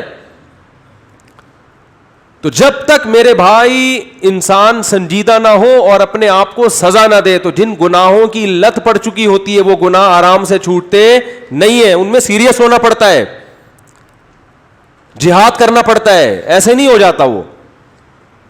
اگر اللہ نہ کرے آپ کو فحش فلموں کی عادت پڑ گئی ہے, نوجوانوں میں یہ مرض بہت پھیل رہا ہے, سزا دو اپنے آپ کو, سزا. بولے یہ کام اگر میں نے کیا تو یہ سستے میں نہیں ہوگا, اس کی پینلٹی لگے گی, سزا دوں گا اپنے آپ کو, میں سستے میں نہیں چھوڑ دوں گا. اگر نماز چھوٹ گئی سزا دو اپنے آپ کو, گالی زبان سے نکل گئی سزا دو اپنے آپ کو. جب سزائیں دو گے تو یہ اس کی علامت ہوگی واقعی آپ آخرت کو چاہنے میں مخلص ہو.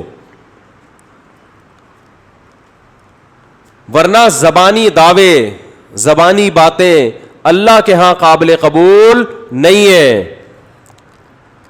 تو وَلَنَبْلُوَنَّكُمْ بِشَيْءٍ مِّنَ الْخَوْفِ وَالْجُوعِ وَنَقْصٍ مِّنَ الْأَمْوَالِ وَالْأَنفُسِ وَالثَّمَرَاتِ. اسی میں صبر بھی ہے, بے صبری کی بھی عادت پڑتی ہے, میں صبر کرنا پڑتا ہے. ہمارے حضرت کے ایک مرید تھے, ان کو غصہ بہت آتا تھا, پھر غصہ جاری کرتے رہتے تھے, وہ صبر نہیں تھا ان میں. حضرت کو خط لکھا کہ میں اپنی اصلاح چاہتا ہوں, میں غصے میں پاگل ہو جاتا ہوں. حضرت نے فرمایا جس دن غصہ جاری کرو نا, ان کی تنخواہ کے حساب سے حضرت نے فرمایا کہ اتنے پیسے صدقہ کرو. غصہ آیا, جاری کر دیا, بعد میں ندامت ہوئی کہ یار نہیں ہونا, زیادہ ہو گئی, تو کیا کرنا ہے؟ فرمایا 500 روپے صدقہ کر دو. یہ تھپڑ ہے جو اپنے اوپر لگایا جا رہا ہے. تو شروع میں تو ایسا ہوا کہ بار بار جب صدقہ کرنا شروع کیا تو پھر عادت پڑنا, پھر غصے پہ کنٹرول کرنے کی عادت شروع. ایک صاحب نے حضرت کو خط لکھا, مجھے اپنی بیوی پہ بہت غصہ آتا ہے بلا وجہ, اور اس کو میں حد سے زیادہ پھر ڈانٹتا ہوں. حضرت نے فرمایا کہ جب حد سے زیادہ آپ غصہ کریں نا, تو آپ کی سزا یہ کہ بعد میں بیوی سے معافی مانگیں. اب جس آدمی کو بیوی پہ غصہ بہت زیادہ آ رہا ہو, وہ تو تکبر کی وجہ سے آتا ہے نا, یہ ماتحت ہے تو روب جھاڑ رہے, اس کے لیے معافی مانگنا آسان کام بولو نہیں ہے, کیونکہ معافی مانگ کے آپ تو اپنے آپ کو گویا نیچے کر دیتے ہو, رسوا کر دیتے ہو. معافی مانگنا آسان تھوڑی ہے. تو اس نے مجھے بتایا کہ یار یہ کام میرے اوپر اتنا شاق گزرتا ہے کہ اگر میں نے بیوی پہ غصہ کیا تو بعد میں مجھ کو معافی مانگنی پڑے گی. یہ اتنی ٹینشن والا کام تھا میرے لیے کہ میں نے کہا غصہ نہ کرو, یہ آسان ہے, غصہ کر کے بعد میں معافی مانگنا یہ بہت مشکل کام ہے. تو کچھ تو کرے, کچھ آگے قدم بڑھانا پڑے گا میرے بھائی. میں نے کہا تھا نا وہ ڈائری وائری لے کے بیٹھے, تو ہو سکتا ہے اب ڈائری مل گئی ہو آپ کو گھر میں. ایک ہفتہ تو میں نے کہا تھا تلاش کرنے میں لگے گا کہ اپنی خامیاں لکھیں اس ڈائری میں بیٹھ کے. بھائی بولا تھا نا, ارے کیا ہو گیا, بھول بھلائیے اتوار کے بیان میں بولا تھا کہ ڈائری لے کے بیٹھیں. اس میں ہمارے جو استاذ ہیں نا جن سے میں نے پڑھا ہے, 92 میں ان کا میں نے پہلا بیان سنا تھا. وہ بیان یہی تھا کہ اگر آپ آخرت چاہتے ہو نا تو ایک ڈائری لے کے اس پہ اپنی خامیاں لکھ دو. سب سے پہلے آپ کو پتہ تو چلے میرے اندر یہ برائی ہیں.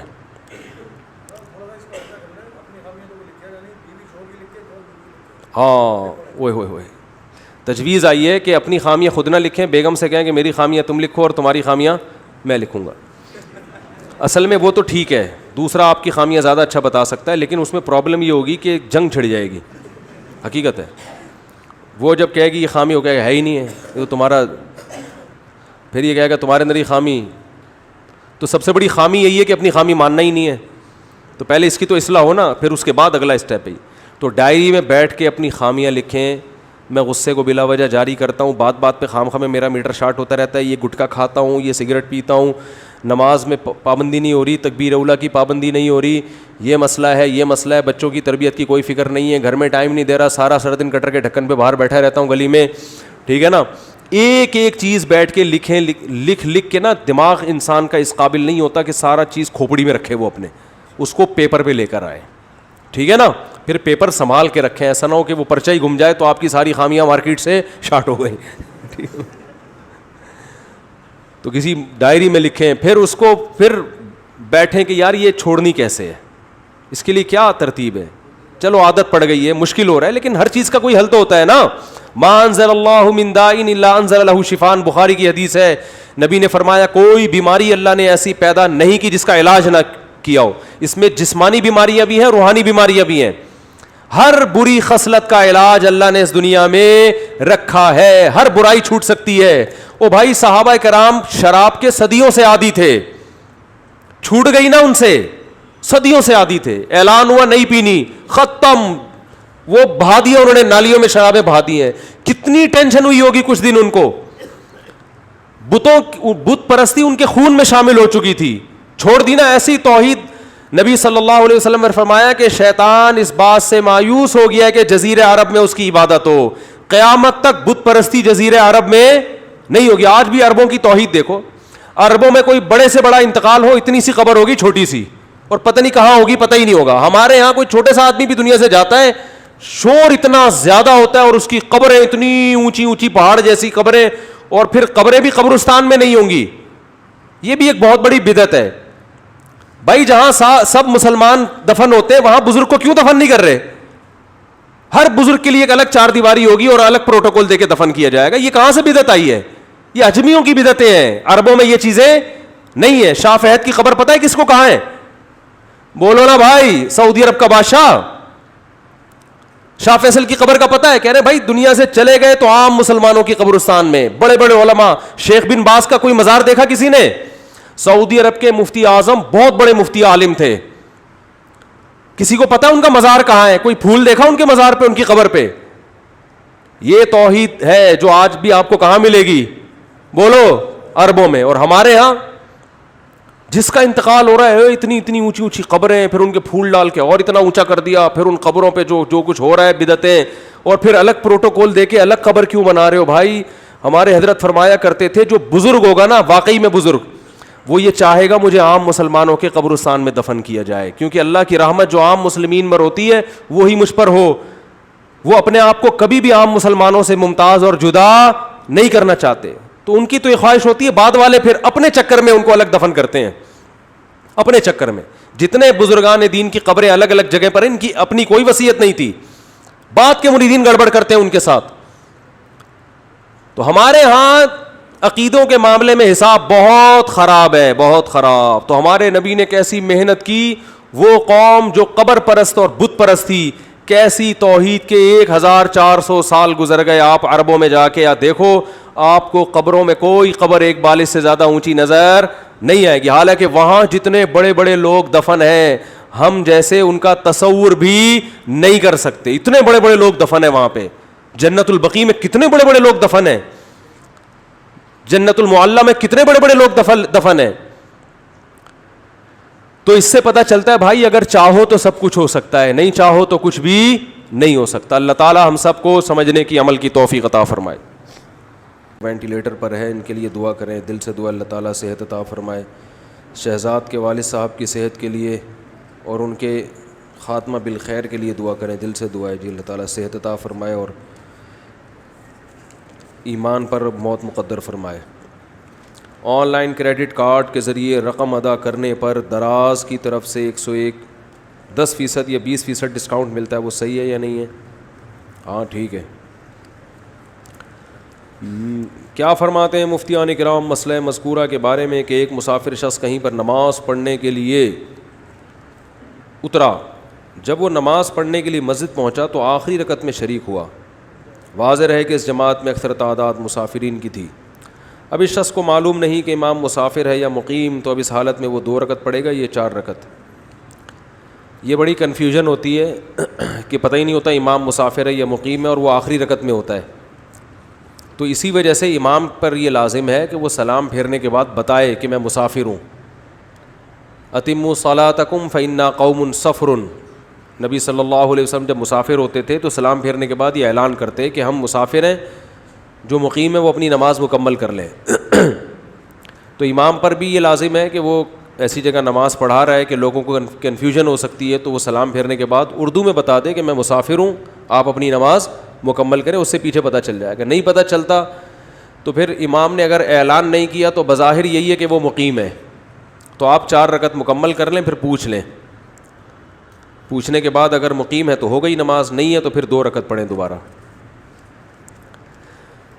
نبی صلی اللہ علیہ وسلم نے اکثر دھوتی پہنی ہے. پھر علماء کرام اکثر دھوتی کیوں نہیں پہنتے؟ تہبند پہنا ہے, ازار پہنا ہے, کیونکہ اس زمانے میں رواج ہی یہی تھا.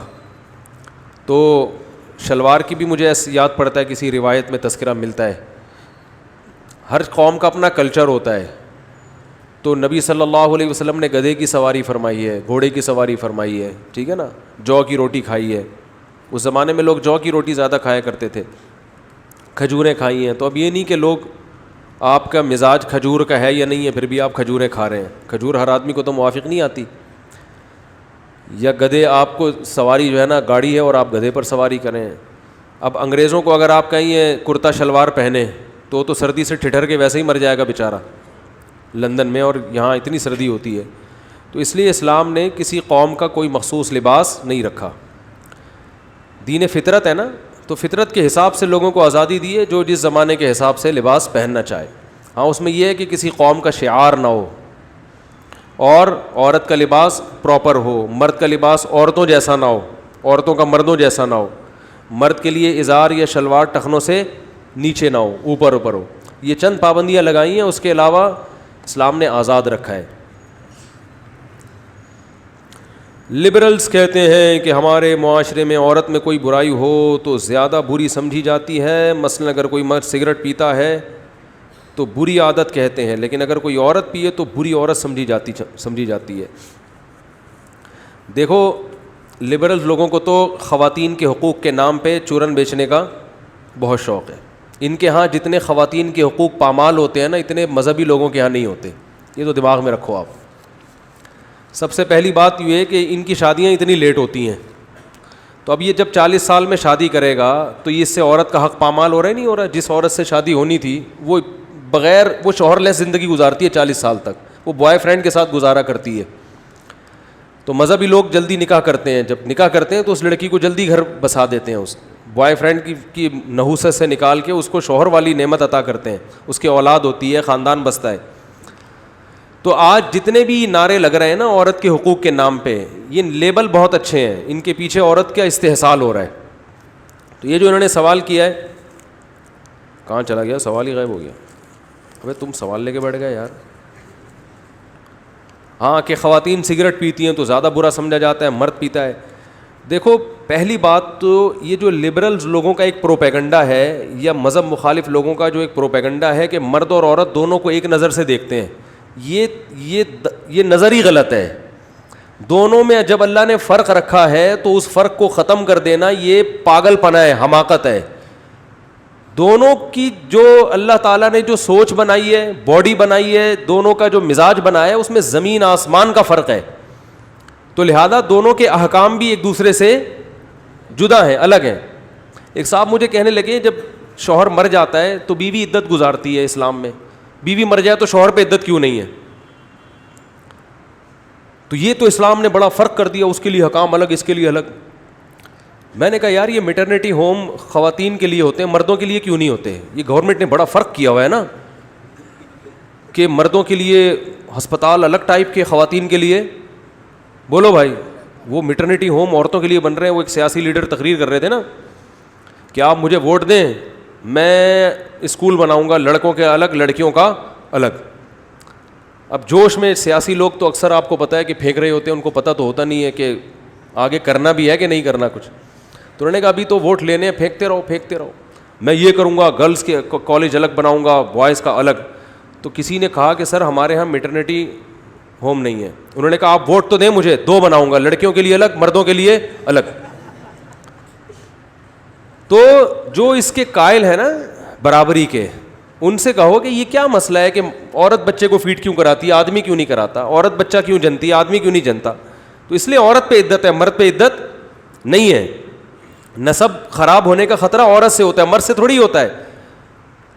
تو اس لیے اللہ نے دونوں کے حکام میں کیا رکھا ہے, فرق رکھا ہے. اب کچھ اخلاقی برائیاں ایسی ہیں جو مردوں میں ہوں تو زیادہ بری سمجھی جاتی ہیں, عورت میں ہوں تو کم بری سمجھی جاتی ہیں. اور کچھ اخلاقی برائیاں ایسی ہیں جو عورت میں ہوں تو زیادہ بری سمجھی جاتی ہیں, مرد میں ہو تو کم بری سمجھی جاتی ہے. چیخنا چلانا یہ مردوں پہ بھی برا ہے, عورتوں پہ بھی, لیکن عورت پہ یہ زیادہ برا لگتا ہے کیونکہ اس کی طبیعت میں اللہ نے مرد سے زیادہ حیا رکھی ہے.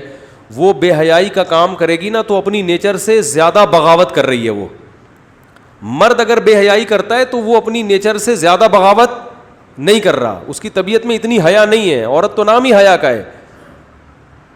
بزدلی اخلاقی برائی ہے نا, بزدل ہونا. مرد اگر بزدل ہو تو بھی برا, عورت بزدل ہو بولو تو بھی بری ہے.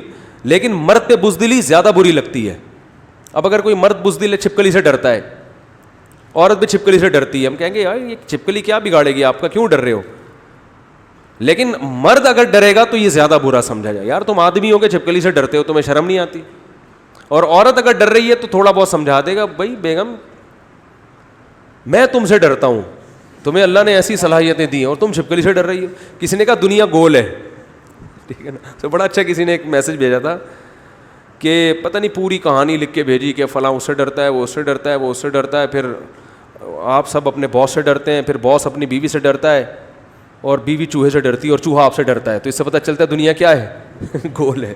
ٹھیک ہے, سب ایک دوسرے سے ڈر رہے ہیں. تو بزدلی یہ بری چیز ہے, یہ مرد پہ زیادہ بری, عورت پہ کم درجے کی بری ہے. یہ کم درجے کی بری, اس کو اتنا تانا نہیں دیا جائے گا. چیخنا چلانا بری عادت ہے, مرد پہ زیادہ برا لیکن عورت پہ اور زیادہ برا لگتا ہے.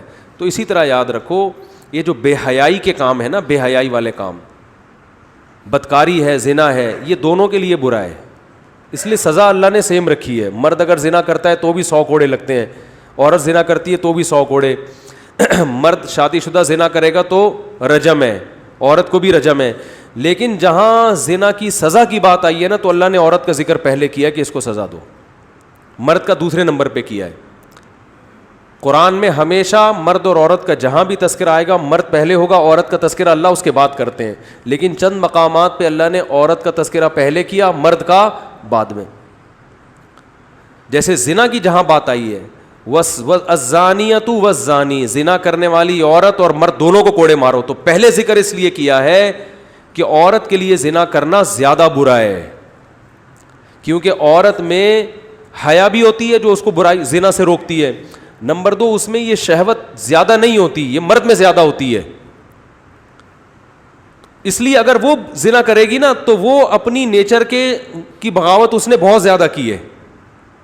اس نے اپنی حیا کا بھی خیال نہیں کیا, حیا بھی اس کو روک رہی تھی, اور اس میں وہ ڈیزائرز بھی نہیں ہوتی اتنی شدت کے ساتھ جتنی مرد میں ہوتی ہیں.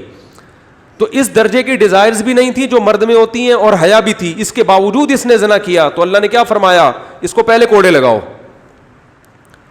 اب لوگ اس پہ بھی اعتراض کرتے ہیں کہ یہ مفتی صاحب گراؤنڈ ریئلٹی کے خلاف بات کر رہے ہیں. ہم گراؤنڈ ریئلٹی کے مطابق بات کر رہے ہیں.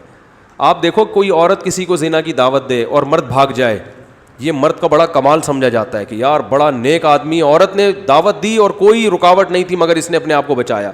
لیکن مرد اگر عورت کو دعوت دے اور وہ بھاگ جائے تو یہ عورت کا کوئی بڑا کمال نہیں سمجھا جاتا. زیادہ تر عورتیں اپنے آپ کو اس برائی سے بچاتی ہیں, ان میں وہ ڈیزائرز نہیں ہوتی جو مردوں میں رکھی ہیں. یوسف علیہ السلام کو کنڈی لگا کے دروازہ بند کر کے عزیز مصر کی بیوی نے برائی کی دعوت دی, حضرت یوسف بچ گئے. اللہ نے کیسا تذکرہ کیا یوسف علیہ السلام کا, کیسا. نبی صلی اللہ علیہ وسلم نے فرمایا 7 آدمیوں کو اللہ قیامت میں اپنے عرش میں جگہ دے گا, ان میں ایک وہ شخص بھی ہے, نوجوان بھی, جسے خوبصورت عورت زنا کی دعوت دے اور وہ بچ جائے. تو یہ فضیلت عورت کے لیے کیوں نہیں ہے؟ اس لیے کہ اس میں یہ ڈیزائرز نہیں ہوتی. تو دونوں کو ایک ہی لاٹھی سے جو بھی پاگل ہانکے گا وہ اپنا علاج کرائے. تو اسی طرح یہ جو نشے والی چیزیں ہیں ان کا بھی تعلق کس سے ہے؟ لونڈے لپاڑوں میں بیٹھتے ہیں باہر, نشئی لوگوں میں بیٹھتے ہیں. خواتین عموماً گھر میں رہتی ہیں, ان کو بگڑنے کا موقع اتنا نہیں ملتا جتنا موقع کن کو ملتا ہے, آدمیوں کو. تو اس لیے اگر آدمی سگریٹ پی رہا ہے یہ بھی برا ہے, عورت کا سگریٹ پینا اور زیادہ برا ہے. کہ آپ میں تو حیا ہے, آپ کو تو جو ہے نا حیا بھی تو ان چیزوں سے روکتی ہے نا. بھائی سگریٹ آوارہ گرد قسم کے لوگوں کا کام ہے نا, لونڈے لپاڑے جو گھوم رہے ہوتے ہیں باہر, اس ٹائپ کے لوگ. تو عورت کی حیا اس کو ان چیزوں سے, سٹا لگانے سے, چرس پینے سے روکتی ہے. تبھی عورتوں میں ان برائیوں کا ریشو مردوں سے کم ہوتا ہے. یہ اس لیے تھوڑی ہوتا ہے کہ انہوں نے علماء کے بیانات سنے ہوئے ہیں, بیان تو مرد زیادہ سن رہے ہوتے ہیں پھر بھی زیادہ پی رہے ہیں. یہ نیچر روک رہی ہوتی ہے, یہ نیچر ان کو ان برائیوں سے روک رہی ہوتی ہے.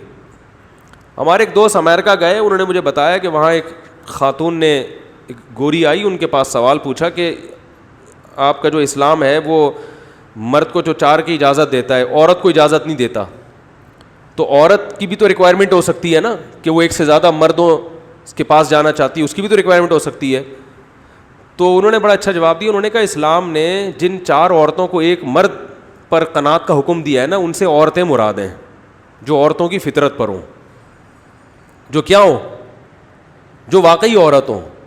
آپ جس کلچر کی بات کر رہی ہو نا, اس خاتون سے کہا یہاں بہت سی عورتیں رہی نہیں ہیں, وہ آدمی بن گئی ہیں. تو عورت جب اپنی فطرت پہ ہوگی تو وہ کبھی اس کا تقاضا نہیں کرے گی کہ اس کو بھی 4 مردوں سے نکاح کی اجازت دی جائے. تو وہ کبھی بھی تقاضا نہیں کرے گی اس کا, اس کی نیچر اس کو قبول نہیں کرے گی. ہاں اگر عورت کو اس کی فطرت سے ہی ہٹا لیا جائے, وہ بے حیا بن جائے, پھر تو وہ ظاہر ہے اس کے پھر احکام وہ تھوڑی ہوتے ہیں, پھر تو وہ اس کی نیچر ہی چینج ہو گئی ہے نا. کسی کو چرس کی عادت پڑ گئی ہو, ہیروئن کی عادت پڑ گئی ہو, تو اب اس سے ہیروئن اور چرس کو تھوڑی حلال قرار دیا جائے گا کہ اس کا چونکہ چرس کے بغیر گزارا نہیں ہوتا لہذا اس پہ چرس پینا واجب ہے. او بھائی گزارا نہیں ہوتا, یہ تیری ہیڈیک ہے, تو نے اپنے آپ کو برباد کیا, اب تو چھوڑے گا, چرس حلال نہیں ہو جائے گی. تو ایسے ہی یاد رکھو, بہت سی یہ آج کل چونکہ مرد ادھورے لباس پہنتے ہیں, لوگ کہتے ہیں واہ وہ اس سے تو کوئی نہیں پوچھتا, عورت ادھورا لباس پہنے تو پورا میڈیا حرکت میں آ جاتا ہے اور لوگ ملامت کرتے ہیں. تو بھائی مرد کے لیے پردے کے حکام الگ ہیں, عورت کے لیے پردے کے حکام الگ ہیں. مرد کے لباس کم پہننے سے بے حیائی نہیں پھیلتی اتنی جتنی عورت کے بے لباسی سے پھیلتی ہے. لیکن کمال کی بات یہ کہ مرد پھر بھی پراپر ڈریس پہن رہا ہے, پورے یہاں سے لے کے, یعنی یورپ میں تو جتنا مرد ڈھک سکتا ہے نا, میرا خیال ہے بس آنکھیں اور چہرہ رہ گیا ہے تاکہ پہچان میں آ جائے کہ یہ وسیم بھائی ہیں, ستار بھائی ہیں, غفار بھائی. آج پورے بیان میں وسیم بھائی نہیں آئے تھے, چلو وہ بھی آ گئے, وہ ناراض ہو رہے ہوں گے یار آج مفتی صاحب ہمیں بھول گئے ہیں. تو فطرت کے بالکل کیا چل رہا ہے, یہ نیچر سے لڑوا رہے ہیں ہم کو یہ لبرلز لوگ. تو اسی میں یہ جو میں نے ماتحت والی بات کی تھی, عورت کی فطرت ہے وہ مرد کے ماتحت رہنا چاہتی ہے, وہ نہیں آنکھوں میں آنکھیں ڈال کے بات کرنا چاہتی. لیکن میڈیا نے اس کو کیا بنا دیا ہے, مرد کے مقابلے میں لا کے کھڑا کر دیا ہے. اب وہ مقابلے میں جب مرد کے آ کے کھڑی ہو گئی ہے تو مرد اس کو تسلیم نہیں کر رہا اس مقابلے کو. نتیجہ کیا نکل رہا ہے, گھروں میں لڑائی اور پھر علیحدگی. تو میڈیا کو چاہیے خواتین کو یہ سمجھائے اپنے شوہروں کی ماتحت بنو, جیسے نبی نے فرمایا عورت کی جنت اس کا شوہر ہے. وہ عورت جنت میں داخل نہیں ہو سکتی جس کا شوہر اس سے ناراض ہے, وہ نہیں داخل ہو سکتی. اس کو خوش کرو, اس کی اطاعت کرو, اس کی فرما برداری کرو, گھر بساؤ. لیکن الٹی کہانیاں پڑھائی جا رہی ہیں, ساسوں کی خدمت لازم نہیں ہے, سسر کی خدمت لازم نہیں ہے. تو کمال ہے یار, جب کچھ بھی لازم نہیں ہے تو گھر میں کیا پیڑے کھانے کے لیے آئیے وہ ٹھیک ہے. جب ایک گھر میں رہتے ہیں تو سب بڑوں کی خدمت کرتے ہیں. بیٹے پر بھی لازم ہے اپنے ماں باپ کی خدمت کرے, جو بھی گھر میں بڑے ہیں, تو عورت پر بھی لازم ہے گھر کے بڑوں کی خدمت کرے. چھوٹوں پر اس کو یہ لیبل نہ لگائیں کہ ساس سسر کی خدمت, اس کو یہ کہیں کہ چھوٹوں پر لازم ہے کہ وہ بڑوں کی خدمت کرے. چاہے وہ شاگرد ہو, شاگرد پر لازم ہے اس کا استاذ کی خدمت کرے. وہ پوتوں پر لازم ہے دادا کی خدمت کریں, نواسوں پر لازم ہے نانا کی خدمت کریں. تو صرف ایک بہو پر لازم نہیں ہے ساس سسر کی خدمت, ہر چھوٹے پر لازم ہے کہ وہ اپنے بڑے کا خیال رکھے. اس لیے میں اب اس کو یہ لیبل نہیں لگاتا کہ بہو پر ساس سسر کی خدمت لازم, اس لفظ سے چڑھتے ہیں لوگ. چھوٹے پر لازم ہے کہ جب وہ جوائنٹ فیملی میں گھر میں رہتے ہیں تو اپنے بڑوں کا خیال رکھیں. ساس سسر نہ بھی ہو, آپ کے ماموں بوڑھے ہو گئے, وہ آپ کے ساتھ گھر میں آ کے رہتے ہیں, آپ پر ان کی خدمت بھی لازم ہے. نہیں آ رہی میرے خیال ہے بات سمجھ میں. اور اگر کوئی عورت نہیں کرے گی خدمت تو غیرت مند آدمی برداشت نہیں کرے گا اس کو کہ یار میرا ماموں ہے, میرا چاچا ہے, بوڑھا ہے, وہ گھر میں پڑا ہوا ہے, تم اس کو پانی نہیں پلاتی, تم وہ چائے کا کہہ رہے, تم اس کو چائے بنا کے نہیں پلا سکتی. یہ تھوڑی ہوتا ہے بھائی, پھر ایسے نہیں گھر چلتے. بالکل آزاد, ہر آدمی کیا کہہ رہا ہے میں کیا ہوں, آزاد. اچھا, بعض خواتین کو بھی شکایت ہوتی ہے کہ نبی بھی گھر میں کام میں ہاتھ بٹاتے تھے. تو ہاتھ بٹانا سنت عمل ہے, بٹانا چاہیے. ہم بھی کوشش کرتے ہیں ٹوٹی پھوٹی طریقے سے ہاتھ بٹانے کی, آپ بھی بٹایا کریں, لیکن کتنا. اب جو لبرل لوگ ہیں نا وہ کہہ رہے ہیں کہ گھر کے کام عورت کی ذمہ داری نہیں ہے. وہ بالکل گوروں والا کلچر لا رہے ہیں کہ برابر برابر کام کریں گے گھر کے, آدھا آدمی کرے گا, آدھا کون کرے گا, بولو, مرد. تو اس پہ بھی آواز اب اٹھ رہی ہے. تو میں کہتا ہوں پھر گھر کے باہر کے کام بھی آدھے آدھے ہونے چاہیے. کیا خیال ہے؟ کمانا بھی تو گھر کے باہر کا کام ہے نا. دیکھو کھاتے تو دونوں بیٹھ کر ہیں, کماتا کون ہے؟ شریف لوگوں میں ابھی تک یہ کلچر چل رہا ہے کہ آدمی کماتا ہے. تو پھر آدھا کمانا بھی کس کی ذمہ داری ہو؟ عورت کی ذمہ داری. آدھی کس کی ذمہ داری ہو؟ مرد کی. تو پھر یہ بھی ہونا چاہیے, تو جو کہ نہیں ہونا چاہیے. اس سے تو نقصان ہوگا, عورت کا استحصال ہوگا. لیکن آپ چاہیے کرتے رہو, مگر معاشرے میں ہو یہی رہا ہے, اور معاشرہ اس طرف چل پڑا ہے کیونکہ ہمارے دیندار لوگوں نے بھی اب کمپرومائز کر لیا ہے, ہتھیار ڈال دیے. اب گھریلو عورت چاہیے ہی نہیں, پڑھی لکھی چاہیے. اور پڑھی لکھی کا مطلب ایجوکیشن نہیں ہے, جاب کرے وہ جاب. تو جاب کی وجہ سے اب گھر کا سسٹم تباہ و برباد ہو رہا ہے. وہ بھی کمائے, آپ بھی کماؤ. شام کو میں کہتا ہوں گھر کی ضرورت نہیں ہے, ہوٹل لے لو کرائے پر, اسی میں ملاقات کر لیا کرو. گھر تو بھائی گھر میں تو گھر والی ہوتی ہے. دیکھو عورت کا نام ہی گھر والی ہے. عورت کا نام کیا ہے عربی میں؟ اہل بیت. گھر, اہل بیت کا, بیت گھر کو کہتے ہیں, اہل کا معنی والا, اہل بیت گھر والے. تو جو عورت کا لقب ہی گھر والی ہے اسی کو گھر سے باہر نکال دیا, تو پھر گھر میں کون رہے گا؟ تو یہ جی پاگلوں والی حرکتیں یار کھوپڑی میں آتی نہیں ہے. پتہ نہیں یہ سائنس کے نام پہ یہ سارے کام ہو رہے ہیں, ٹھیک ہے نا, ایجوکیشن کے نام پہ یہ دھاندلیاں ہو رہی ہیں. فطرت, ایک بات یاد رکھو, کتنی سائنس ترقی کر لے نیچر کبھی تبدیل نہیں ہوگی. آپ کہو کہ 10,000 سال پہلے چونکہ لوگ دانتوں سے روٹی چبا کے کھایا کرتے تھے, اب تو دنیا ایڈوانس ہو گئی ہے, اب میں برگر کھاؤں گا اور چبے چبائے برگر گرینڈ کر کے کھاؤں گا کیونکہ اب سائنس بہت آگے نکل گئی, اب چبانے کی ٹینشن نہیں لوں گا. تو یہ پاگل پنا ہوگا کہ نہیں ہوگا؟ او بھائی سائنس جتنی بھی ترقی کرے, آپ کی 6 فٹ کی 5 فٹ کی جو باڈی ہے وہ چینج تھوڑی ہوئی ہے. تو نہ مرد تبدیل ہوا, نہ عورت تبدیل ہوئی, نہ بچے پیدا ہونے کا پروسیس چینج ہوا, نہ آپس کے جو ریلیشن ہے اس میں کوئی وہ چینجنگ ہوئی ہے, اس کے اصول بھی وہی ہیں. تو کتنی بھی ترقی کر جائے سائنس, جو 10,000 سال پہلے کامیابی کے اصول تھے آج بھی وہی اور کل بھی وہی اصول رہیں گے. اس کو چینج کرنے کی کوشش ترقی کے نام پہ مت کرو. سمجھ نہیں آ رہی تو پھر جیسے چل رہے ہو چلتے رہو, اپنا خود ہی بیڑا غرق کرو گے. بہت شوق ہے یار, یہ ایسی بہو چاہیے, ڈاکٹر چاہیے, انجینئر چاہیے. بھائی تو نے کلینک کھلوانی ہے, کیا کرنا ہے اللہ کے بندے. ٹھیک ہے ایجوکیشن کی ایک ویلیو ہوتی ہے, لیکن آپ کو کیوں چاہیے؟ کیا مسئلہ کیا ہے تمہارے ساتھ؟ ٹیکا لگوانا ہے تم نے, پیراڈول کھانی ہے. بڑے بڑے ڈاکٹر پڑے ہوئے ہیں یار, پرپز ہی پتہ نہیں ہوتا کمبخت کو کسی کو کہ میں نے کرنا کیا ہے, اس کی وجہ سے پاگل ہوئے گھوم رہے ہیں. اور پھر ایک عورت سے جب آپ سب چیزیں چاہو گے تو پھر کچھ بھی نہیں ملے گا. ایک کام اس کے ذمہ لگاؤ, بھائی تمہارا یہ گھر ہے, بس یہ اس کو جنت بنا دو, اور ساری ذمہ داری کس کی ہے؟ میری ہے. تو فائنینس کی ذمہ داری, معاشی ذمہ داری ساری میری ہے, اور گھر میں تمیز سے بیٹھ کے تم بس کھاؤ.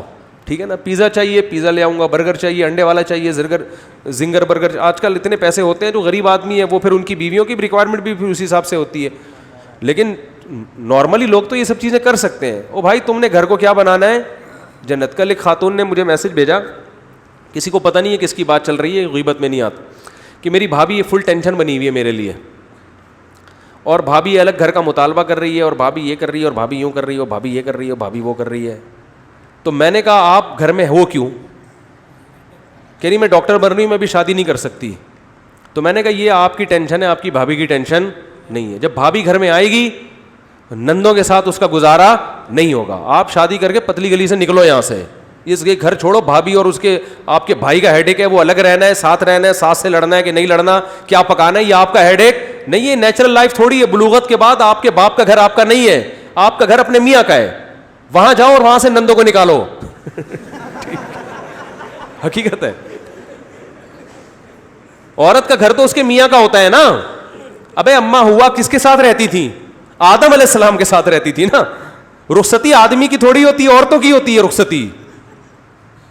تو عورت کی رخصتی ہوتی ہے کہ بھائی یہ اب تمہارا گھر کون سا ہے؟ تمہارے میاں کا. یہاں تمہاری اولاد ہوگی, یہاں تمہارا گھر بسے گا قیامت تک. اب یہی رہو گی, جنازہ یہاں سے اٹھے گا تمہارا. پہلے تو اس کا بھی خیال کرتے تھے کہ عورت کا انتقال باپ کے گھر میں ہو جائے نا, تو پرانے لوگ اس کا خیال کر جنازہ شوہر کے گھر لے کے جاتے تھے, وہاں سے اٹھے. اس کو فضیلت سمجھتے تھے کہ بھائی وفادار عورت ہے, جنازہ کہاں سے اٹھ رہا ہے؟ اپنے میاں کے گھر سے. اتنا خیال کرتے تھے. اب تو کلچر نے بیڑا ہی غرق کر دیا.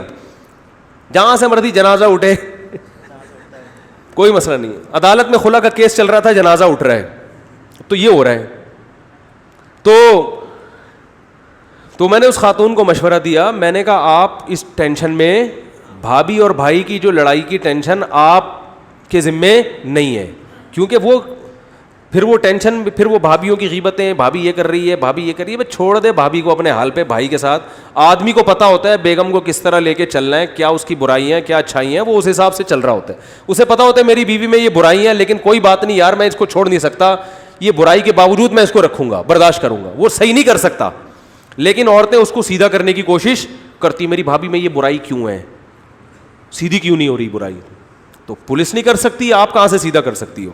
تو چھوڑ دو, آپ اپنے گھر بساؤ یار, نکلو پتلی گلی سے. نہیں جی, میں جب تک میڈیکل کالج میری ایجوکیشن کمپلیٹ نہیں ہو جاتی میں شادی نہیں کروں گی. یہ خواتین کے وہ ہوتے ہیں. تو ٹھیک ہے, جب ایجوکیشن کمپلیٹ ہو جائے گی, اچھی ڈاکٹر تو بن جاؤ گی, لیکن اس کے ساتھ پہلے آپ کو کسی سائیکیٹرک کو دکھانا پڑے گا. کھوپڑی صحیح کام کرنا اس وقت تک چھوڑ چکی ہوگی.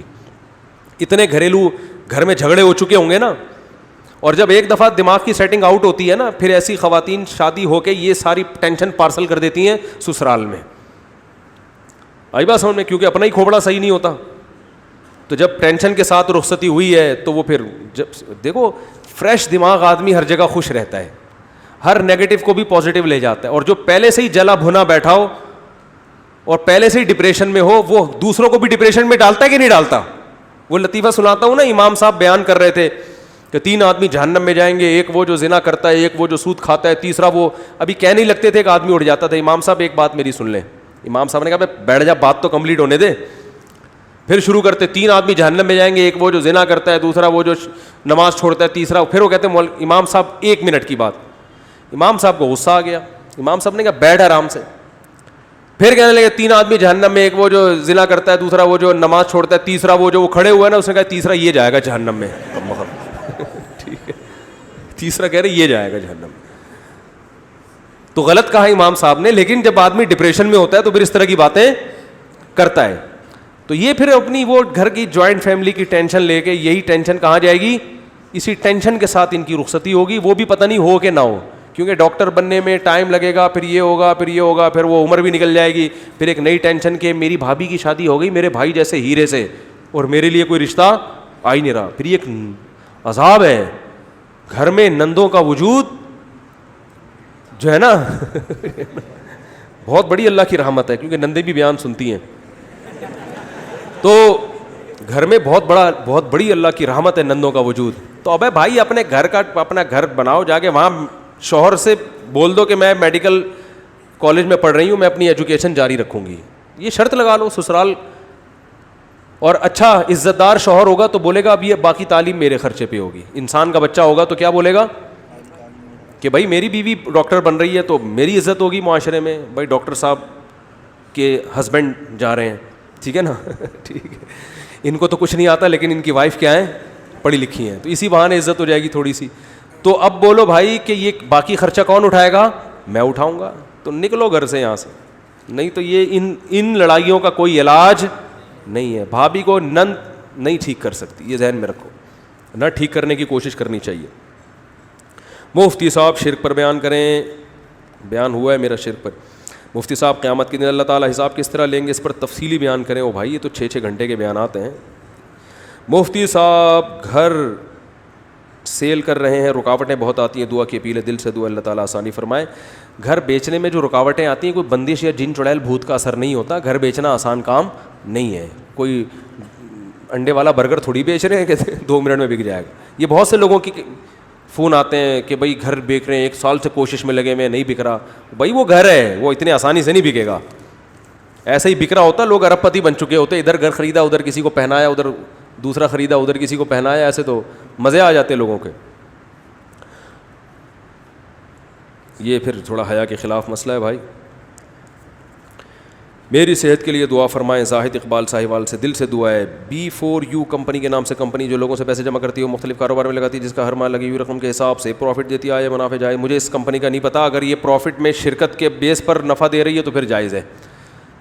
پروفٹ میں شرکت کا مطلب جتنا کمپنی کو پروفٹ ہوگا اور آپ کی انویسٹمنٹ سے, تو اس میں اتنے % آپ کا, اتنے % کمپنی کا. اگر ایسا ہے تو ٹھیک ہے, ورنہ ٹھیک نہیں ہے. کیا والد صاحب سے اپنا علیحدہ حصہ مکان میں مانگ سکتے ہیں؟ اگر بھائیوں میں نہ بن رہی ہو اور مکان دادا کے نام ہو, جی مانگ سکتے ہیں. اگر ابا مان جائیں تو بہت اچھی بات ہے, لیکن مرنے کے بعد پھر دوبارہ حصہ ہوگا. زندگی میں ابا کوئی بھی گفٹ دیں گے تو وہ وراثت نہیں ہے. اس لیے زندگی میں بیٹے کو اگر وراثت سے محروم کرنا ہو کوئی حصہ دے کے, تو اس کا طریقہ یہ کہ لون دیا جائے, قرضہ, جیسے گولڈ کی شکل میں قرضہ دے دو. مثال کے طور پر 100 گرام گولڈ بیٹے کو دے دیا اور کہا یہ تمہارا ہے. گولڈ اس لیے کہ کرنسی تو ڈی ویلیو ہوتی رہتی ہے نا. گولڈ دے دیا اور کہا کہ جب میں مروں گا تو تمہارا جو حصہ بنے گا نا, تو یہ قرضے کی مد میں کاٹ لیا جائے گا. سمجھ میں آ رہی ہے بات؟ تو پھر جو حصہ اضافی ہوگا وہ تمہیں دے دیں گے, اگر تمہاری طرف آ رہا ہوگا تو تم سے لے لیں گے. انتقال ہو گیا تو اس کی قبر پر شور دعائیں مغفرت کے لیے جا سکتا ہے. یہ انتقال کے بعد بیوی سے رشتہ ختم ہو جاتا ہے. وہ بھائی دنیاوی لحاظ سے رشتہ ختم ہوتا ہے, بیوی سے اخروی لحاظ سے ختم نہیں ہوتا. میاں بیوی میں جب میں سے کسی ایک کی بھی موت ہو جائے تو دنیا کا رشتہ ختم ہوتا ہے, آخرت کا ختم نہیں ہوتا. سمجھ رہے ہو؟ دنیا کا ختم کا مطلب دنیاوی حکام میں ختم ہو گیا. یہی وجہ ہے کہ مرد پھر نکاح کر سکتا ہے, عورت بھی کہیں اور شادی کر سکتی ہے, لیکن آخرت کے لحاظ سے ہے. لہذا قبر پہ بھی جا سکتے ہیں, اس کے لیے دعا بھی کر سکتے ہیں, صدقات و خیرات بھی کر سکتے ہیں. کیا کرنا چاہیے؟ رشتہ رہا ہے اتنے عرصے, اس کو بالکل بھول جانا اور اس کے لیے مغفرت کی دعا نہ کرنا کہ نامحرم بن گئی ہے, یہ غلط ہے. تو آخرت میں یہی ملے گی. اب پتہ نہیں خوشی ہو رہی ہے, غم ہو رہا ہے, اللہ ہی بہتر جانے. تو آخرت میں اللہ جبھی تو دے دیں گے نا کہ یہ ابھی رشتہ ختم تھوڑی ہوا ہے آپ کا آخرت کے لحاظ. اور مرنے کے بعد اپنے ریلیٹیو سے ملاقات ہوتی ہے. یہ قرآن و سنت سے بات ثابت ہے. آپ جیسے ہی مرتے ہیں تو جو برزخ میں آپ کے دنیا سے پہلے جا چکے ہیں ان سے ملاقات ہوتی ہے. تو اگر آپ صدقات و خیرات کریں گے, بیگم کے لیے دعائیں مغفرت کریں گے, تو ملاقات ہوگی, اچھی ملاقات ہوگی, بیگم خوش ہوگی. ماشاءاللہ آپ نے زندگی میں تو خیال نہیں کیا, لیکن بہرحال مرنے کے بعد آپ نے بہت خیال کیا. کتنے لوگ, ایک خاتون نے اپنے میاں کے مرنے پر اس کے لیے پورا ہاسپٹل بنایا. ہاسپٹل کا نام بھی میں بتا سکتا ہوں لیکن شاید ان کو برا لگے. ہاسپٹل بنایا اپنے میاں کے لیے, صدقہ جاریہ. کیا خاندانی خاتون یار. میں نے کہا دیکھو کتنی محبت اپنے میاں سے. اتنا اچھا میاں کہ مر گیا ہے تو عورت کو اتنی محبت تھی, اپنے میاں کے لیے پورا ہاسپٹل بنا. بڑا زبردست چل رہا ہے وہ ہاسپٹل, پورا کا صدقہ جاریہ میرے میاں کے لیے. تو جب یہ عورت مرے گی تو میاں کتنا خوش ہوگا, بھائی تو نے میرے لیے کتنے گفٹ بھیجے. کیا خیال ہے بھائی؟ تو اسی طرح ماں باپ کے لیے بھی کیا کرو, بیوی بچوں کے لیے بھی کیا کرو, جو بھی دنیا سے جا چکے ہیں. اور دوسروں کے لیے کرو گے تو لوگ آپ کے لیے بھی کریں گے. اچھا میرے بھائی مفتی صاحب, او بھائی یار یہ مفتی صاحب میں نے 2-3 ہندوؤں سے ادھار لیے تھے, مجھے اب وہ بندہ, اچھا سوری یار, بندوں کو ہندوؤں لکھا ہوا ہے, رائٹنگ تو صحیح کرو اپنی ہے. ہندو تو ادھار نہیں دیتے اتنے آرام سے, میں بھی حیران ہو رہا تھا. مفتی صاحب میں نے 2-3 بندوں سے ادھار لیے تھے, مجھے اب وہ بندہ نہیں مل رہا, میں کیا کروں؟ میں نے اس کا بہت انتظار کیا, وہ نہیں مل رہا, مجھے اس صورت میں کیا کرنا ہوگا؟ وہ پیسے رکھ لیں, کہیں لاکر میں ڈال دیں, وہ اسی کے ہیں. بالکل جب مایوس ہو جائیں کہ کوئی نام و نشان نہیں ہے تو اس کے رشتہ داروں سے رابطہ کریں. رشتہ دار بھی نہیں مل رہے تو پھر یہ رقم اس کی طرف سے صدقہ کر دیں. لیکن وہ اگر آ گیا تو پھر دینے پڑیں گے آپ کو دوبارہ, وہ صدقہ پھر آپ کی طرف سے ہو جائے گا. مفتی صاحب آپ کہتے ہیں کہ کوئی اسلام میں کسی کا مال استعمال کرنا بہت مشکل کام ہے, کچھ بھی ہو جائے صاحب حق تک اس کا حق لوٹانا پڑے گا. نبی نماز جنازہ نہیں پڑھاتے تھے, کسی کا قرضہ ہوتا تھا کہ پہلے قرضہ واپس کرو پھر نماز پڑھاؤں گا, یا کوئی ذمہ داری لے کے میں اس کا قرضہ واپس کروں گا. تو مالی معاملات میں بھائی بہت حساب کتاب اسلام میں بہت مشکل ہے, 1 روپیہ بھی نہیں رکھ سکتے کسی کا. مفتی صاحب آپ کہتے ہیں کوئی چیز استعمال نہ ہو تو کچھ عرصے بعد وہ چیز بیکار ہو جاتی ہے. مثلا آپ نے کہا تھا اگر چلو گے نہیں تو ٹانگیں ناکارہ ہو جاتی ہیں. اچھا بھائی, تو یہ بات بالکل ٹھیک ہے. آپ اگر کھانا چھوڑ دیتے ہیں تو معدہ کام کرنا چھوڑ دیتا ہے. آپ چلنا پھرنا چھوڑ دیتے ہیں تو آپ کے جسم یعنی ٹانگیں ناکارہ ہو جاتی ہیں. دیکھو باڈی بلڈر جو ہے وہ ہاتھوں سے وزن اٹھاتا ہے تو ہاتھ کیا ہو جاتے ہیں, مضبوط ہو جاتے ہیں. تو جو بھی قوتیں انسان کی استعمال نہیں ہوتی وہ ناکارہ ہونا شروع ہو جاتی ہیں. تو انہوں نے پوچھا ہے کہ جو لوگ دیر سے نکاح کرتے ہیں ان میں پھر ان کے لیے بھی نقصان دہ چیز ہوتی ہوگی کہ بھائی ان کے بھی جو ہے نا وہ ڈیزائرز کم ہو جاتی ہیں. تو بالکل ایسا ہی ہے, دیر سے نکاح کرنے کا یہ نقصان ہے. مگر اس کا یہ مطلب نہیں ہے کہ نکاح دیر سے ہو رہا ہے تو آپ غلط طریقے سے اپنی خواہشات پوری کرنا شروع کر دیں, کیونکہ اس میں اور دوسرے نقصانات بہت زیادہ ہیں. کیونکہ وہ فطرت کے خلاف ہے, گناہ بھی ملے گا اور فطرت کے خلاف کے عادی ہو جائیں گے آپ. دیکھو لوط علیہ السلام کی قوم کو لڑکوں سے بدفعلی کی عادت پڑ گئی تھی نا, ان کو نکاح میں دلچسپی ختم ہو گئی. تو جسم کو کوئی خرابی نہیں ہوئی, دماغ کیا ہو گیا خراب, مینٹلی ڈسٹرب ہو گئے کہ نہیں ہو گئے. تو یہ نقصان ہوتا ہے جو بھی غیر فطری طریقوں سے اپنی خواہشات پوری کرتے ہیں, تو وہ جو ہے پھر وہ نیچر پہ قائم نہیں رہتے. ان کے لیے یہ مینٹلی ڈسٹرب ہونا یہ بہت بڑا نقصان ہے. تو اس لیے اپنے آپ کو نکاح کے علاوہ تمام راستوں سے بچانا لازم ہے. اس سے دنیا بھی تباہ ہوگی, آخرت تو ہوگی تباہ آپ کی. مفتی صاحب آپ کہتے ہیں اللہ سے مانگو وہی دے سکتا ہے, وہی دے گا, وہی ہر چیز پر قادر ہے, وہ چاہے تو تقدیر بدل دے, معجزہ کر دے. بہت لمبا سوال ہے بھائی, پورا معاشرتی علوم کا ایک سوال کا جواب آپ کا دے دیا نا, پھر یہ اتوار کو دے دیں بیان میں. میری سسٹر کی شادی پچھلے سال دسمبر میں ہوئی تھی. سسرال میں تشدد کے باعث عدالت سے رجوع کیا اور خلا لیا. عدالت نے سرٹیفکیٹ جاری کر دیا. لڑکے کو بھی اس بات کی اطلاع عدالت کے ذریعے دی گئی اور عدت کی مدت بھی پوری ہو چکی ہے. کیا آپ وہ دوسری جگہ نکاح کر سکتی ہے؟ دیکھو یہ خلا کے ڈاکومنٹس کسی بڑے ادارے میں جمع کروائیں. بنوری ٹاؤن ہے, دارالعلوم کرنگی ہے یا جامعۃ الرشید, وہ پوری خلا کی وہ کارروائی پڑھیں گے, پھر پتہ لگے گا کہ اس میں ایک تو تشدد کس نوعیت کا ہے, اس میں یہ دیکھنا پڑے گا. کیونکہ آج کل خواتین کو ذرا سا غصے سے بات کرو تو مینٹلی ٹارچر کر رہا ہے مجھے, یہ اس پہ خلا کا کیس بنا دیتی ہیں. یہ کیا کر رہا ہے, مینٹلی ٹارچر کیا ہے اس نے مجھے. مینٹلی ٹارچر کا کوئی لیبارٹری تو ہے نہیں جس میں پتہ چلے کہ کیا ہو رہا ہے. تو عجیب ایک تھپڑ لگا دیا کسی نے غصے میں, غلط کیا, نہیں لگانا چاہیے, لیکن وہ پھر پرتشدد میں آ جاتا ہے. یہ تو عجیب ہی کہانی چل رہی ہے. تو اگر واقعتاً بہت زیادہ مار پیٹ تھی, بہت زیادہ تشدد کرتا تھا, تو ایسی صورت میں عورت کو یہ حق ہے کہ وہ عدالت سے نکاح فسخ کروا سکتی ہے. لیکن اس میں عدالت پر بھی لازم ہے کہ وہ چند کاموں کو پورا کرے. نمبر 1, اس پر ثبوت مانگے عورت سے, صرف عورت کے زبانی دعوے پر اعتبار نہ کرے. اب لوگ کہتے ہیں ثبوت نہیں ہے تو بیچاری کہاں جائے گی. تو بھائی ثبوت کے بغیر تو دنیا میں کوئی جرم ثابت نہیں ہوتا. ایک آدمی نے کسی کے ہاں چوری کی, آپ نے عدالت میں جا کے کہا اس نے میرے کروڑوں روپے پی گیا ہے, تو عدالت ثبوت مانگے گی نا. اب آپ کہیں میں ثبوت کہاں سے لاؤں, ایسے تو میرے کوئی فریاد رسی نہیں ہوگی. تو عدالت کہے گی بھائی آخرت میں آپ کو یہ پیسے مل جائیں گے. دنیا میں جب تک ثبوت نہ ہو اس وقت تک نہیں, ورنہ ہر عورت جا کے کوئی بھی کہہ سکتی ہے مجھے بہت مارتا ہے. میرے سامنے ایسے کیسز آ چکے ہیں, وکیل نے خود عورت کو کہا اپنے آپ کو سگریٹ سے یوں کرو, 2-4 یہاں بلیڈ سے مارو اپنے آپ کو, اور جا کے کہہ دو کہ یہ شوہر نے مارا ہے مجھے. تو گواہ ہونے چاہیے, یا شوہر کا اعتراف ہونا چاہیے, محلے والے بتائیں کہ ہاں بھائی یہ مارتا پیٹتا ہے, رشتہ دار بتائیں. تو عدالت گواہوں کو طلب بولو بھائی نہیں کرتی, صرف عورت کا بیان پر اعتبار کیا جاتا ہے. تو اس میں مفتیان کرام یہ دیکھتے ہیں کہ عدالت نے وہ پوری کارروائی کی ہے, گواہوں سے ثابت بھی کیا ہے کہ نہیں کیا. اس کے بعد پھر شوہر اگر آیا ہو اور وہ اعتراف کر لے کہ میں نے کیا ہے لیکن میں معذرت کرتا ہوں اور مجھے ایک دفعہ مہلت دی جائے, میں دوبارہ یہ جرم نہیں کروں گا, تو بھی پھر فسخ نکاح کا اختیار بولو بھائی نہیں ہے. عدالت اس کو مہلت دے گی. عدالتیں مہلت نہیں دے رہی کیونکہ فیملی سسٹم کو توڑنے کا پورا پلان ہے, اور یہ جنرل مشرف کے لیے عذاب جاریہ ہے. جنرل مشرف نے یہ قانون بنایا, اور جتنے زنا ہو رہے ہیں نا, اور جتنے یہ ہمارے فیملی تباہ ہو رہی ہے, یہ سارا جنرل پرویز مشرف کے کھاتے میں جا رہا ہے عذاب.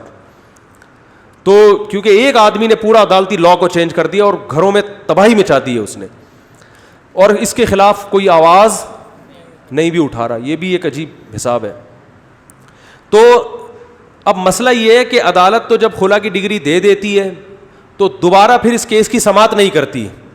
اب عورت کی جان چھوٹے کیسے, یہ بھی ایک مسئلہ ہے نا. اگر واقعی وہ ظلم کر رہا ہے اور عورت چاہتی ہے کہ پراپر طریقے سے نکاح ختم ہو, تو پھر علماء مشورہ یہ دیتے ہیں کہ دوبارہ سے کیس دائر کرے کسی بڑے ادارے میں, کسی بڑے مدرسے میں, ٹھیک ہے نا, اور وہاں پر مفتیان کرام کو یہ تحریر لکھے کہ میرا میاں میرے ساتھ یہ سلوک کرتا ہے, عدالت نے تو وہ شرعی طریقہ پورا نہیں کیا, لیکن میں اس پروسیس کو پورا کرنے کے لیے تیار ہوں. میرے میاں کو بلایا جائے اور میں گواہ بھی پیش کروں گی, میں یہ ثابت کروں گی کہ اس کا سلوک میرے ساتھ اس طرح کا سلوک ہے, اور اس پہ میں ثبوت پیش کروں گی. تو یا تو میرا میاں سے مجھے طلاق دلوائی جائے, تو پھر علماء کو یہ شرعاً اختیار ہے, جماعت المسلمین کہتے ہیں اس کو, کہ علماء کی ایک جماعت بیٹھے گی, وہ پھر بلائے گی, کیونکہ جہاں عدالت کام نہ کر رہی ہو تو پھر یہاں یہ مجبوراً علماء کو یہ رائٹ دیا گیا ہے. پھر وہ کیا کریں گے, اس کے پورے گواہ طلب کریں گے, اور پھر فیصلہ اگر وہ دیکھتے ہیں کہ مرد ضدی ہٹ دھرمی کر رہا ہے اور وہ نہ تمیز سے رکھنے کے لیے تیار ہے اور نہ چھوڑنے کے لیے, یعنی بعض مرد لٹکا دیتے ہیں نا, تو لٹکانے کا تو اجازت نہیں ہے, تو پھر ایسی صورت میں وہ عدالت کو یہ رائٹ ہے, اصل میں تو عدالت کا تھا, جب عدالت نہیں کر رہی تو پھر علماء کو یہ رائٹ ہے کہ وہ اس کا نکاح ختم کر دیں. سمجھ رہے ہیں؟ تو ہم نے جو ایسے کیسز کیے ہیں, حل کیے ہیں, اس میں پھر ہمیں بہت سارے کیسز میں عورت کا غلط ہونا ثابت ہوا ہے کہ وہ الزامات جھوٹے لگائے تھے, اس نے کراس کویشچن بھی کیے جاتے ہیں نا, لیکن کچھ کیسز صحیح بھی ہوتے ہیں. میں یہ نہیں کہہ رہا سارے غلط ہوتے ہیں, کچھ کیسز صحیح بھی ہوتے ہیں, واقعی وہ مرد نہ رکھنے کے لیے تیار اور نہ چھوڑنے کے لیے تیار, عزت سے رکھنے کے لیے تیار نہیں ہوتا. تو ایسی کنڈیشن میں پھر جماعت المسلمین کو, وہ فرقہ نہیں, جماعت المسلمین یعنی علماء کی ایک جماعت کو یہ پھر حق ہوتا ہے, رائٹ ہوتا ہے کہ وہ عورت کا نکاح ختم کر دیں, وہ پھر فسخ نکاح ہو جائے گا, وہ ٹھیک ہو جائے گا. اب ہم علماء کو عدالت کے مقابلے میں نہیں لا رہے, ہم کہہ رہے ہیں عدالت یہ کام کرے نا, تو پھر تھوڑی علماء آئیں گے, یہ تو عدالت کا کام ہے. جب وہ نہیں کر رہی تو پھر ایسے تھوڑی جو عورت اٹھ کے گئی خلا کی ڈگری, تو یہ بیویاں عدالتوں کی نہیں ہیں, یہ لوگوں کی اپنی اپنی بیویاں ہیں. عدالت صرف اپنی, جج اپنی بیوی کو طلاق دے سکتا ہے, دوسروں کی بیویوں پہ اللہ نے جج کو اختیارات نہیں دیے. سمجھ رہے ہو کہ نہیں سمجھ رہے؟ مفتی صاحب آپ نکاح کی اسپیڈ, نکاح کو کیا لکھا ہوا ہے پتہ نہیں, کہ اسپیڈ سے, بہت اسپیڈ سے پڑھاتے ہیں, تھوڑا آہستہ ہو جائے تو. یہ کہہ رہے ہیں نکاح بہت اسپیڈ سے پڑھاتے ہیں, خطبہ, میرا خیال ہے یہ مقصد ہے. میں اس لیے اسپیڈ سے پڑھاتا ہوں کہ جو نکاح پڑھوانے کے لیے آ رہے ہوتے ہیں ان کی عمریں دیکھ کے لگتا ہے کافی لیٹ ہو چکے ہیں یہ, تو اب ذرا اسپیڈ سے پڑھاؤ, کیونکہ اب مزید لیٹ نہ کرو. اس لیے ہماری نکاح پڑھے خطبے کی اسپیڈ کیا ہوتی ہے, تھوڑی تیز ہوتی ہے, اس لیے. اور دوسرا, میں اتنے نکاح پڑھاتا ہوں کہ اگر میں وہ تجویز سے پڑھانا شروع کر دوں تو بھائی جو کام بہت زیادہ ہوتا ہے اس میں اسپیڈ خود بخود بڑھ جاتی ہے. لوگ بہت زیادہ کہتے ہیں آپ نکاح پڑھا دیں, آپ نکاح پڑھا دیں, آپ نکاح, تو ہمیں بڑی اسپیڈ. اور ایک اصل وجہ تو وہ ہے کہ لیٹ ہو چکے ہوتے ہیں, تو اب تھوڑی اسپیڈ ہونی چاہیے. اچھا, لوگ بھی عجیب طریقے سے پڑھا رہے ہوتے ہیں نکاح. بعض قاضیوں کو دیکھا اتنی تجوید کے ساتھ, اور پتہ نہیں اول آخر اتنے درود شریف, پھر گواہوں کے نام, اور پھر 3 دفعہ قبولواتے ہیں. وہ بھی تکلف ہے بھائی, اتنا مشکل شریعت نے نکاح کو نہیں بنایا. گواہ ایک تو لکھے ہوئے ہوتے ہیں نکاح نامے میں, وہ تو کاغذی کارروائی کے لیے. اصل گواہ تو وہ ہیں جو یہاں بیٹھے ہوئے ہیں, تو ان کا نام لینے کی ضرورت نہیں, بس ان کی موجودگی میں نکاح ہو جائے. ہمارے ایک مسجد کے امام صاحب نکاح پڑھاتے تھے, جب لڑکی کا نام لیتے تو نام لے کے یہ کہتے اور اس گھر میں اس نام کی کوئی دوسری لڑکی بھی موجود نہیں ہے. اور اتنا زیادہ, تو مجھے وہ ایک واقعہ یاد آتا تھا کہ ایک وہمی آدمی, وہ نیتیں ہوتی ہیں نا لوگوں کی, بڑی لمبی لمبی نیتیں ہوتی ہیں. میں نیت کرتا ہوں 4 رکعت نماز ظہر کی پیچھے اس امام کے. اصل میں تو یہ ہے کہ جب آپ ظہر کی نماز پڑھنے آ رہے ہو تو کھوپڑی میں یہی ہے کہ ظہر پڑھ رہا ہوں, تو استحضار تھوڑا سا کر لے, بھائی ظہر پڑھ رہا ہوں, بس یہ کافی ہے. اور جب امام کے پیچھے کھڑا ہوگا تو خود بخود نیت ہوتی ہے کہ امام کے پیچھے پڑھ رہا ہوں, اکیلے نہیں پڑھ رہا. تو تھوڑا سا استحضار کرنا ہے بس.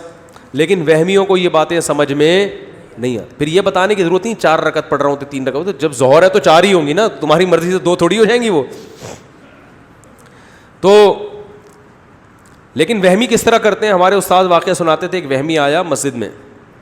اب ایک تو زبان سے بھی کہتے ہیں, ان کو ڈر لگتا ہے پتہ نہیں دل میں نیت آ رہی ہے کہ نہیں آ رہی, تو زبان سے بولتے ہیں. اب زبان سے کہہ رہے ہیں میں نیت کرتا ہوں 4 رکعت نماز ظہر واسطے اللہ کے, یعنی یہ بھی ہے کہ اللہ کے واسطے ہو رہی ہے, کسی اور کے واسطے نہیں ہو رہی. پیچھے اس امام کے دل میں نیت کر لی یہ والا امام. تو اس کو خیال آیا کہ یار کنفیوژن ہو رہی ہے کہ یہ والا امام, بھائی بالکل اشارہ کر کے کہوں گا تو متعین ہوگا نا, ایسا نہ ہو کہ کیونکہ ذہن میں دوسرے بھی بندے آ رہے ہوتے ہیں اس وقت. تو پھر اشارہ کر کے کہتے ہیں پیچھے اس امام کے. اب اس کو وہم ہوا کہ یہ میری جو انگلی ہے یہ تھوڑی سی کرو ہے, تو جب میں نے یہ اشارہ کیا تو یہ ہو سکتا ہے تھوڑا سا یوں گھوم کے یوں چلا جائے. تو پھر ایسے کر کے کہتا ہے قریب جا کے پیچھے اس امام کے, یہ جو امام ہے نا یہ والا. پھر خیال ہوا کہ یار ابھی بھی تھوڑا سا انگلی میں کیا ہے, خم ہے. بھائی پوری سیدھی انگلی تو نہیں ہوتی نا, تھوڑا سا قدرتی طور پر خم ہوتا ہے انگلیوں میں. پیچھے یہ والا امام.